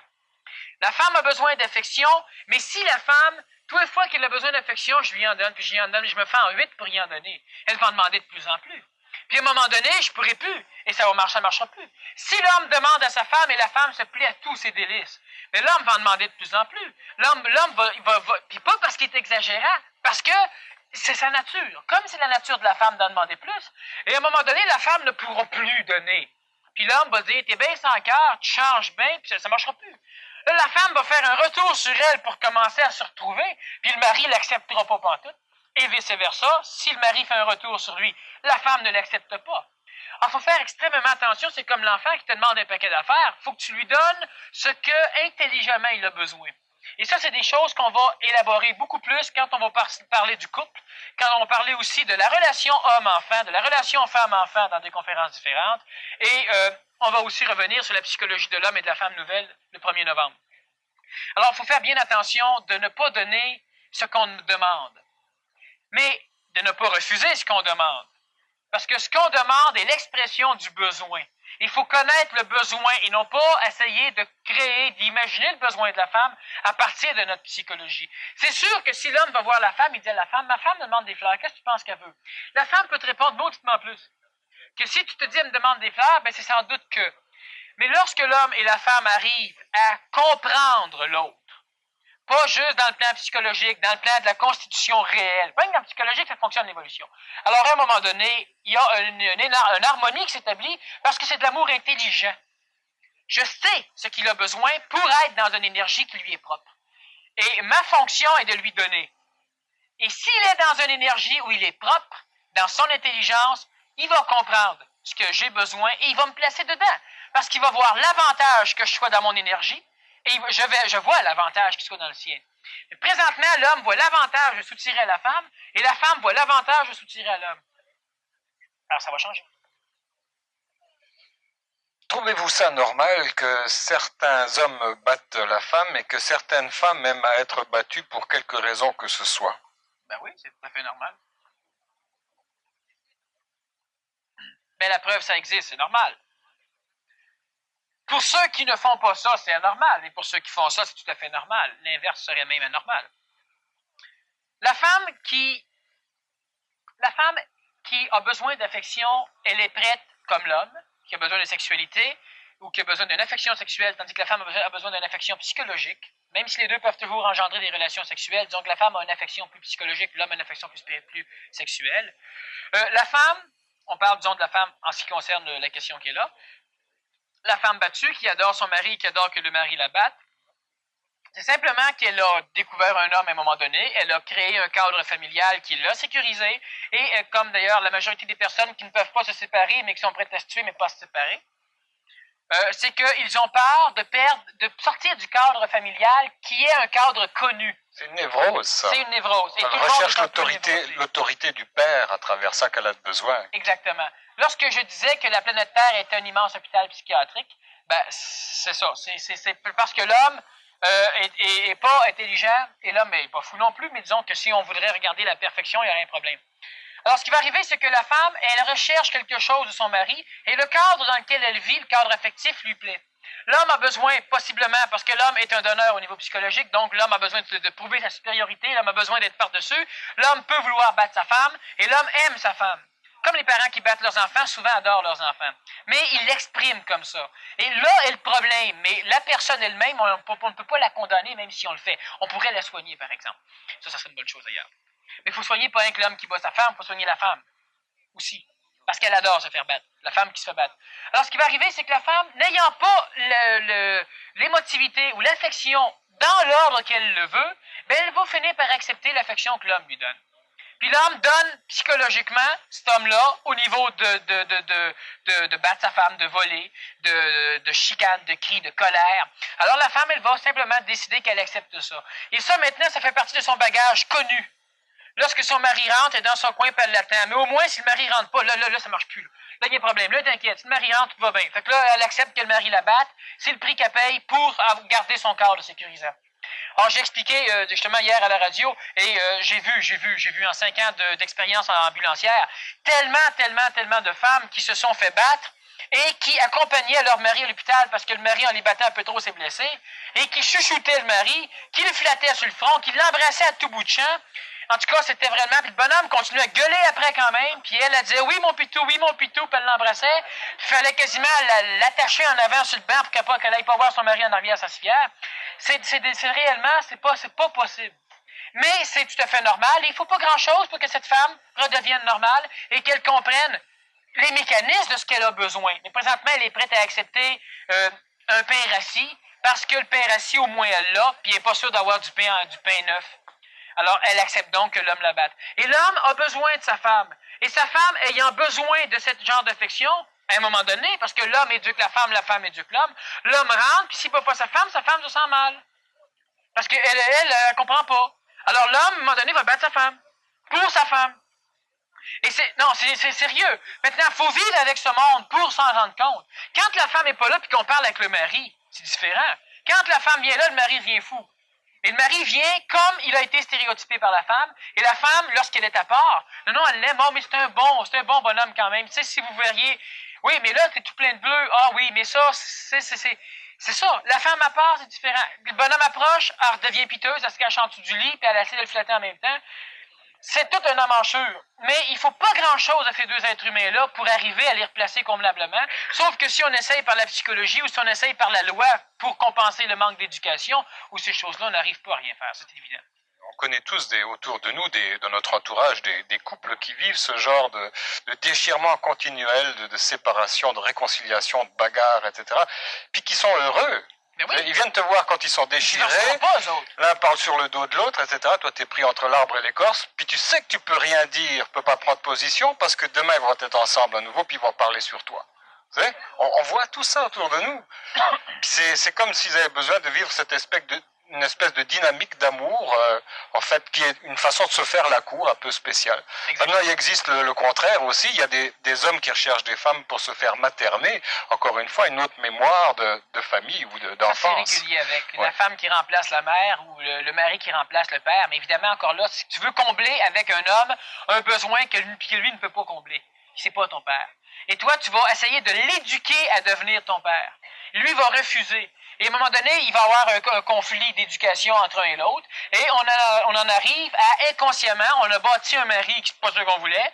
On a une femme pas ce qu'on voulait. Tous les deux, on s'aime pareil, mais tous les deux, on s'engueule régulièrement. Parce qu'on s'est auto-instruit à ce genre de vécu. C'est pour ça que tout à l'heure, je disais qu'il ne faut pas donner à la femme tout ce qu'elle demande, il ne faut pas donner à l'homme tout ce qu'il demande. Parce qu'à un moment donné, on instruit, on éduque l'autre à notre agissement. Et lorsqu'on ne veut plus agir, l'autre ne le prend pas. Lorsque l'enfant te demande un gâteau, tu lui donnes du gâteau tout le temps, la journée que tu veux pas, il fait une sainte crise. Alors, il fallait commencer tout de suite à dire non, et lorsqu'il est heureux, tout va bien, tu y en donnes un.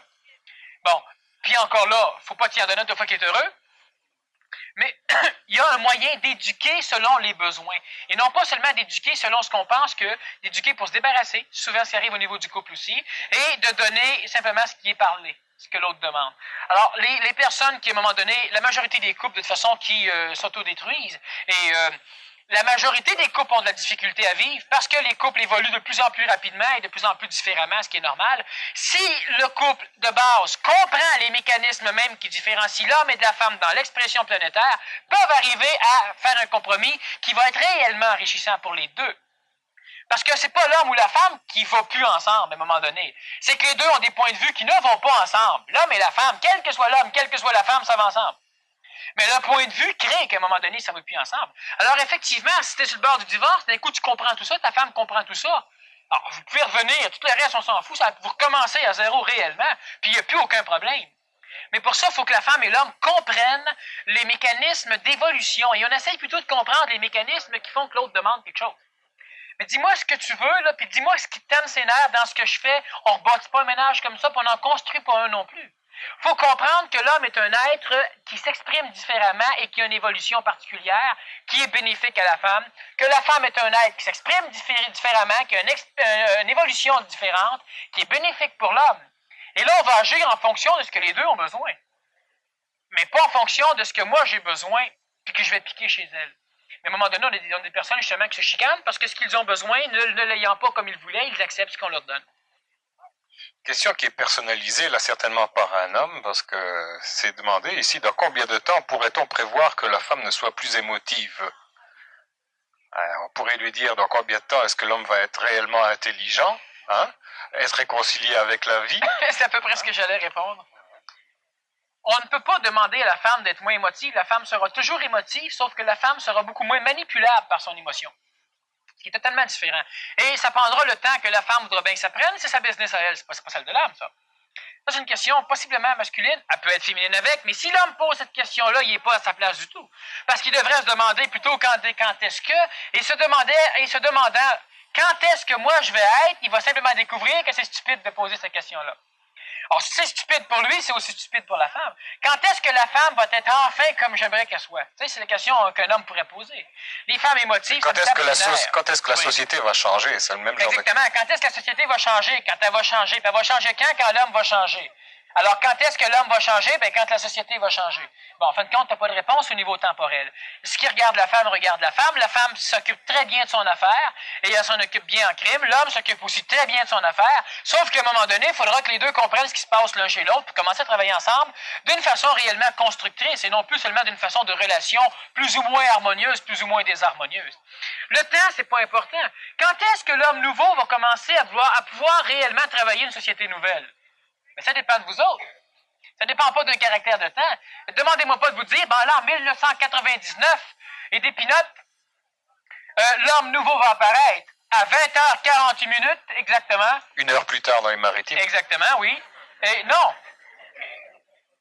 L'homme nouveau, la femme nouvelle, l'enfant nouveau, c'est déjà en naissant chez l'homme ancien, c'est déjà en train de surgir chez l'homme ancien. Certains ont de la difficulté à comprendre ce qui se passe chez eux. Alors évidemment, il y a des choses qu'on fait pour aider ce genre de personnes. Ça peut aider comme ça peut ne pas les aider, mais ça ne leur nuit pas, comme le séminaire intensif PMC, du moins que moi je fais. D'autres choses se font ailleurs, mais je ne connais pas tout de ce qui est fait présentement au niveau du plan matériel. Et plus cela va, il n'est pas question de temps, plus cela va, plus cela se transforme, et plus l'homme va vouloir intelligencer ce qu'il fait, plus cela va se faire rapidement. Mais on ne peut pas demander dans quel temps. C'est ridicule. La femme avec un homme asexué enfanterait comment? La femme avec un homme asexué est très mal placée. Ce ne pas des enfants forts. Bon, la femme, elle peut enfanter de différentes façons. Elle n'a pas besoin d'avoir un homme asexué à côté d'elle pour enfanter ou un homme sexué. Et si on veut poser cette question, par exemple, si la femme qui est là, mettons que ce soit une femme qui poserait la question, je dis bien mettons, si son mari est androgyne ou asexué, ben qu'elle ne se pose pas la question, il va falloir qu'elle aille voir ailleurs, ça va enfanter. Ça, c'est évident. La femme ne peut pas présentement enfanter. Il y a des mécanismes qui peuvent faire en sorte, et d'ailleurs, vers la fin de la phase d'androgynat de l'humanité, les femmes vont enfanter sans relation sexuelle. Bon, et ce que je dis là, évidemment, peut paraître absolument extraordinaire. Maintenant, on a déjà, dans nos traditions historiques, différentes femmes qui ont enfanté sans relation sexuelle, que ce soit la mère de Bouddha, que ce soit la mère de Krishna, que ce soit la mère de Jésus, que ce soit la mère d'un paquet d'autres personnes qui ont enfanté sans relation sexuelle. Il faut bien comprendre que la femme, elle n'a pas besoin du spermatozoïde de l'homme. Quand on dit que... prenez juste ceci. C'est stupide, la femme qui enfanterait sa relation sexuelle. Pourquoi c'est stupide? Parce que habituellement, on est habitué que la femme enfante si elle a une relation avec l'homme. Mais qu'est-ce que l'homme apporte à la femme? Une cellule. Mais la femme, l'homme les crée, ces cellules. La femme ne peut pas les créer. Et la femme, elle a toute l'énergie vitale, elle a les mêmes cellules que l'homme, sauf que l'homme, présentement, a une forme d'énergie vitale qui lui permet de créer des spermatozoïdes. Mais ça n'empêche pas la femme d'en créer. Et ça n'empêche pas non plus l'homme d'avoir à un moment donné des mécanismes hormonaux qui sont similaires à la femme. Si on parle par exemple de l'homosexualité ou si on parle par exemple du lesbianisme, autre que sexuel, je parle d'un caractère psychologique tout à fait dans un corps différent, une femme dans le corps d'un homme, puis un homme dans le corps d'une femme. Si on parle de ça à un moment donné, si vous ne l'avez pas vécu, vous allez me dire, voyons, c'est complètement impossible, qu'un homme soit comme une femme dans sa psychologie, dans sa relation affective, qu'un homme soit comme une femme, ben voyons donc. Mais il y en a plein sur la planète. Et plus il y en a, maintenant, on va dire, ben oui, ça se peut. Ça se peut pourquoi? Parce qu'on en voit. Mais c'est le même phénomène au niveau de la femme. Lorsqu'on sait qu'à un moment donné, les hommes allaitaient les enfants que les femmes Amazon leur donnaient, l'homme avait des seins volumineux comme la femme, et l'homme allaitait les enfants. D'ailleurs, l'homme a déjà allaité aussi, parce que l'homme a encore des seins, tout le monde peut savoir. Alors, ce qui arrive, c'est qu'à un moment donné, les femmes pourront enfanter lorsqu'ils seront de plus en plus androgynes, sans l'apport de l'homme, parce que ça ne sera pas nécessaire, et les femmes pourront créer des corps pour les dernières réincarnations au niveau de l'évolution planétaire, et à un moment donné, ben, il n'y aura plus évidemment de procréation, parce qu'il n'y aura plus besoin, on n'aura plus de mortalité, l'homme et la femme seront immortels. L'homme étant le récepteur de l'énergie supramentale, la femme devra-t-elle nécessairement être en couple pour baigner dans cette énergie-là? Aura-t-elle besoin toujours de l'intermédiaire de l'homme pour entrer en contact avec cette énergie? Bon, c'est une question qui pourrait être très mal, dont la réponse pourrait être mal perçue. Une chose qui est certaine, c'est que l'homme a toujours eu besoin de la femme pour entrer en contact avec le plan de l'astral d'une façon facile et rapide. Sauf que l'homme est quand même capable d'entrer en contact avec le plan de l'astral, sauf qu'il doit mettre plus d'énergie ou plus d'effort, disons, pour arriver au même résultat que la femme fait facilement. Au niveau du plan supramental, la femme, elle a intérêt à être en couple avec une antenne supramentale, donc avec un homme. Pourquoi? Simplement parce qu'elle n'aura pas d'effort à faire, qu'elle baignera dans l'énergie supramentale qui sera amenée par l'homme. Elle ne baignera pas dans l'énergie de l'homme. Elle baignera dans l'énergie supramentale descendue par l'homme, ce qui est différent. Sauf qu'une femme qui est célibataire, qui est tout seule, devra travailler différemment pour arriver à ce contact. Donc, c'est pas nécessaire que la femme soit avec un homme, comme c'est pas nécessaire que l'homme soit avec une femme au niveau du plan astral, du plan psychologie planétaire, sauf que ça facilite les choses. Simplement. Alors, la femme n'est pas assujettie à l'homme au niveau du contact supramental, sauf que ça facilite les choses. Comme l'homme n'est pas assujetti à la femme au niveau du contact astral, sauf que ça facilite les choses. L'homme peut apprendre à aimer comme la femme tout en restant intégralement un homme. Mais il va apprendre plus facilement avec une femme. Parce que la femme, elle l'a déjà. Alors la femme, elle vit. L'homme observe, l'homme baigne dedans, puis l'homme pratique, puis l'homme arrive à un amour où l'homme va être capable d'aimer un enfant qui vient de naître, va être capable d'aimer des choses que normalement, d'instinct, l'homme n'a pas tellement d'affection pour. Il ne les tuera pas, il va les protéger dans sa morale de protecteur. C'est l'expression de sa psychologie d'honneur. Par contre, il est capable d'arriver à se transformer pour aussi aimer. Mais c'est plus facile avec des femmes. Comme l'esthétique, l'homme va l'apprendre facilement avec une femme. Alors, aujourd'hui, on a des hommes qui ont l'esthétique dans leurs mains, mais c'est parce qu'il y a une éducation collective, là. On parle toujours collectivement. Alors, la femme, elle peut facilement arriver à entrer en contact avec une énergie supramentale au contact de l'homme, sauf qu'elle peut le faire facilement, disons plus difficilement, mais relativement facilement sans l'homme. On a l'exemple avec Aurobindo et Mère. Je pense que comme femme, elle a fait la part du travail, elle a fait sa part. Mère, elle a été en contact avec l'énergie supramentale, et Aurobindo est en contact avec l'énergie supramentale, et les deux ne se connaissaient pas, vivaient dans deux pays différents, et c'est dans le plan supramental qu'ils se sont rencontrés, ils se sont donné rendez-vous, je crois que c'est à Paris, dans le plan matériel, ils se sont déplacés tous les deux et ils se sont vus et ils se sont reconnus. Alors ça, c'est, disons, c'est le premier couple supramental. Et après, ils ont travaillé ensemble. Sauf que Mère, elle a pu travailler beaucoup plus vite avec Aurobindo. Et Aurobindo a pu travailler beaucoup plus vite avec Mère. Et Aurobindo est mort avant, c'est normal. Mère étant le potentiel d'énergie vitale positive. Donc, elle a normalement une échéance de vie physique plus longue. Ils ont fait chacun leur part. Aurobindo a fait la synthèse des yogas. Hein? Et puis, Mère, elle est entrée en contact avec le mental de ses propres cellules et elle a expérimenté ce yoga-là. Et elle pouvait rentrer en contact avec le mental de ses cellules parce que la femme, elle est polarisée d'honneur positivement au niveau du mental, ce qui fait qu'effectivement, elle a fait un travail extraordinaire au niveau d'un travail pratique mental. Et Aurobindo, lui, était récepteur. Alors, il a pu synthétiser toutes les formes de yoga pour en faire quelque chose que Mère a pu se servir. Mais est-ce que Mère attendait après Aurobindo? Absolument pas. Les deux ont réellement travaillé ensemble sur deux trucs différents qui ont été salutaires aux deux, et évidemment à d'autres personnes, ça c'est normal.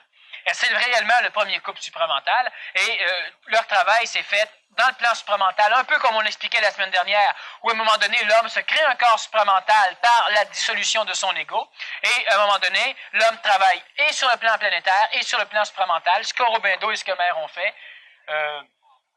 C'est intéressant parce qu'ils ont eu chacun vraiment leur rôle. On regarde Aurobindo, ça a été le supramental, l'énergie supramentale. Il a beaucoup mis ça sur le papier de façon intellectuelle, philosophique, poétique, etc. Puis, tandis que Mère, dans son exploration, ça a été au niveau vraiment du corps physique. La mutation qu'elle entrevoyait n'était pas celle qu'entrevoyait Aurobindo, c'était une mutation d'ordre physique, un nouveau corps pour l'homme nouveau. Mais dans combien de temps? Mais c'est justement, mais là, ce que tu dis là, c'est justement, ça explique, ou encore, disons que ça va en parfaite affinité avec ce que j'expliquais un peu antérieurement, au niveau justement des polarités des corps et de la forme d'expression des corps. Et c'est pour ça qu'il faut bien comprendre que la femme n'est pas inférieure ou supérieure, etc. Alors, Aurobindo a fait un travail que son corps mental lui permettait de faire, et Mère, la femme d'Aurobindo, pour ça on l'appelle Mère, mais c'est pas la mère de Sri Aurobindo. Elle a investigué avec son intuition, toute sa féminité. Exact. Oui. Avec sa féminité, donc elle avait une réception au niveau du plan astral parfaite. D'ailleurs, elle a aidé énormément de jeunes à faire des voyages astraux. Elle a expliqué à des enfants des choses qui se sont passées dans ces voyages-là parce que Mère avait une affinité à y aller. L'enfant, tant qu'il n'est pas sexué, c'est-à-dire que l'enfant naît sexué, mais tant qu'il n'a pas de caractère secondaire sexuel, etc., est un être qui est presque androgyne. C'est pour ça d'ailleurs que la semaine prochaine, on parle de la psychologie de l'enfant, parce qu'on ne peut pas parler de l'homme, de la fille ou du garçon chez l'enfant. Et au niveau de Mère, si on se réfère à certains des écrits qu'elle a faits, il y en a plusieurs qui sont répandus ici par une organisation, il y a de temps en temps, il y a des enfants qui vont faire des voyages astraux, garçons ou filles, et elle va leur expliquer des choses, tandis que l'adulte a une difficulté monstre, l'adulte masculin, à faire un voyage astral, et la femme en fait même éveillée facilement, enfin, elle peut voyager beaucoup plus facilement que l'homme. Et tout le travail de la société nouvelle, tout le travail du couple nouveau, tout le travail de l'homme nouveau, va se faire dans une relation par l'intelligence entre l'homme et la femme, et il ne pourra pas se construire de société en excluant la femme ou en excluant l'homme. On ne peut pas bâtir quelque chose de neuf en disant « mais les femmes ne comprennent pas ». C'est sûr que présentement, l'homme qui se conscientise va peut-être souvent dire « oui, mais les femmes, ils comprennent donc rien ». Mais l'homme, présentement, a plus facilement le contact supramental que la femme. Alors la femme va être beaucoup plus matérialiste que l'homme, mais c'est ça qui permet à l'homme d'arriver à ce contact. Alors, lorsque l'homme explique quelque chose par une intuition supramentale, souvent la femme réagit mal, ne comprend pas, parce que la femme, présentement, elle est en train de finaliser sur la planète une construction, une organisation, une orchestration mentale que l'homme ne voit pas, et l'homme, présentement, ne peut pas l'organiser. Il a travaillé avec, mais il ne peut pas l'organiser, et ne comprend pas la femme. Et plus on va comprendre ces mécanismes de différence évolutive et du travail fondamental des deux, plus on va arriver à pouvoir travailler en couple. Savez-vous ce que c'est qu'un couple réel? On ne parle pas de l'âme sœur, ça c'est une farce. Cherchez pas votre âme sœur, elle vous fait fourrer. Vous allez rencontrer le diable. Qu'est-ce que c'est qu'un couple? Un couple réel. On a un concept du couple. On a une philosophie du couple qui n'est à peu près pas applicable dans le plan planétaire. Quand est-ce voyons-nous réellement un couple? Pas un couple qui est heureux et que ça fait 50 ans qu'ils sont mariés. Un couple qui se sont rencontrés et qui ont été capables de s'améliorer, d'évoluer ensemble. Un couple qui, même s'ils restent 50 ans ensemble, lorsqu'ils sont plus âgés, c'est un couple totalement différent au niveau d'évolution, comme souvent l'être célibataire va évoluer. On n'en a pas vu souvent. On a rarement vu un couple, à part évidemment au Robin et Mère, un couple qui s'unissait pour travailler. On en a vu qu'ils l'ont fait dans un plan spirituel. Et à un moment donné, ça marche pas. Mais je parle de travail d'intelligence, d'amélioration, où on a un enfant à un moment donné pour faire un travail intelligent avec l'enfant, pas sur l'enfant, et où on n'a pas un enfant au monde par accident, ou encore pour que l'enfant vienne instruire les parents. Où on met un enfant au monde parce qu'on sait ce qu'on fait. On connaît les mécanismes de l'enfantement, les mécanismes. On a déjà fait une conférence justement sur la conception de l'enfant, où on expliquait un peu plus dans quelle atmosphère physique, vitale, psychologique et mentale l'homme et la femme doivent se rencontrer pour avoir un enfant qui exprimera réellement l'évolution summum du couple. En tout cas, ça va prendre beaucoup d'amour pour ce couple-là de l'homme et de la femme nouvelle, pour intégrer cette énergie-là et pas se faire désintégrer par elle. Parce que deux êtres au niveau mental, là, au niveau de la phase de mentalisation, là, sans amour, là, c'est du stock. C'est pas du stock, ça se peut pas. Ouais, moi, j'ai l'impression que c'est une des étapes, ça, un des leurs qu'il y a dans la matière. C'est une phase initiatique. D'ailleurs, on va revenir au niveau du couple en décembre. Mais c'est effectivement la phase la plus hautement initiatique, celui de la femme ancienne, de l'homme ancien. C'est ça, dans la tendance qu'on aurait à évacuer l'amour, justement, dans cette mentalisation. Oui. C'est très dangereux. Et oui, parce que l'amour, la relation... Ça, c'est bon, d'ailleurs, on va revenir... Oui, justement, c'est très bien. On va pousser un peu là-dessus parce que la conférence s'achève et c'est quelque chose qui est extrêmement vital que je voulais garder, mais vu que tu l'amènes, on va y aller un petit peu. C'est très bon que tu l'amènes aussi, remarque bien. C'est qu'à un moment donné, la femme organise son mental, organise ses structures. L'homme, lui, passe par le contact supramental où il a une nouvelle créativité. Et comme l'homme n'a pas déjà d'affinité pour pouvoir pousser l'amour ou l'affection, il vient à un moment donné où la femme n'en a plus besoin non plus parce qu'elle est capable de s'auto-énergiser elle-même, où il y a comme une séparation totale, inintelligente, parce qu'on ne comprend pas tous les mécanismes. Et ils doivent rester. Et la plus grande phase d'initiation de l'humanité occidentale, et surtout américaine et surtout québécoise, disons du moins canadienne, c'est le couple qui s'entend plus. Et ils ont tout pour apprendre à connaître. Mais ils défendent tellement l'image qu'ils n'arrivent pas à passer par-dessus l'imagination, par-dessus cette initiation. Et on a déjà parlé aussi de l'initiation, je crois que c'était en conférence spéciale hélas, où on avait l'initiation par le feu, la souffrance, où on avait la cellularisation, l'initiation sans souffrance. Mais effectivement, lorsque l'homme bannit complètement la relation d'affection, lorsque l'humanité, lorsque la femme et l'homme le font, il y a un gros problème qui va se passer parce que cette affection est une sphère dans l'astral qui sous-tend le mental qui va donc permettre l'avancement. Alors, il faut faire bien attention à ça. Il restait une question, on a terminé dans la première période avec la dernière question que je te posais. Es-tu un visionnaire? Dans le sens que tu as la capacité ou l'intelligence prospective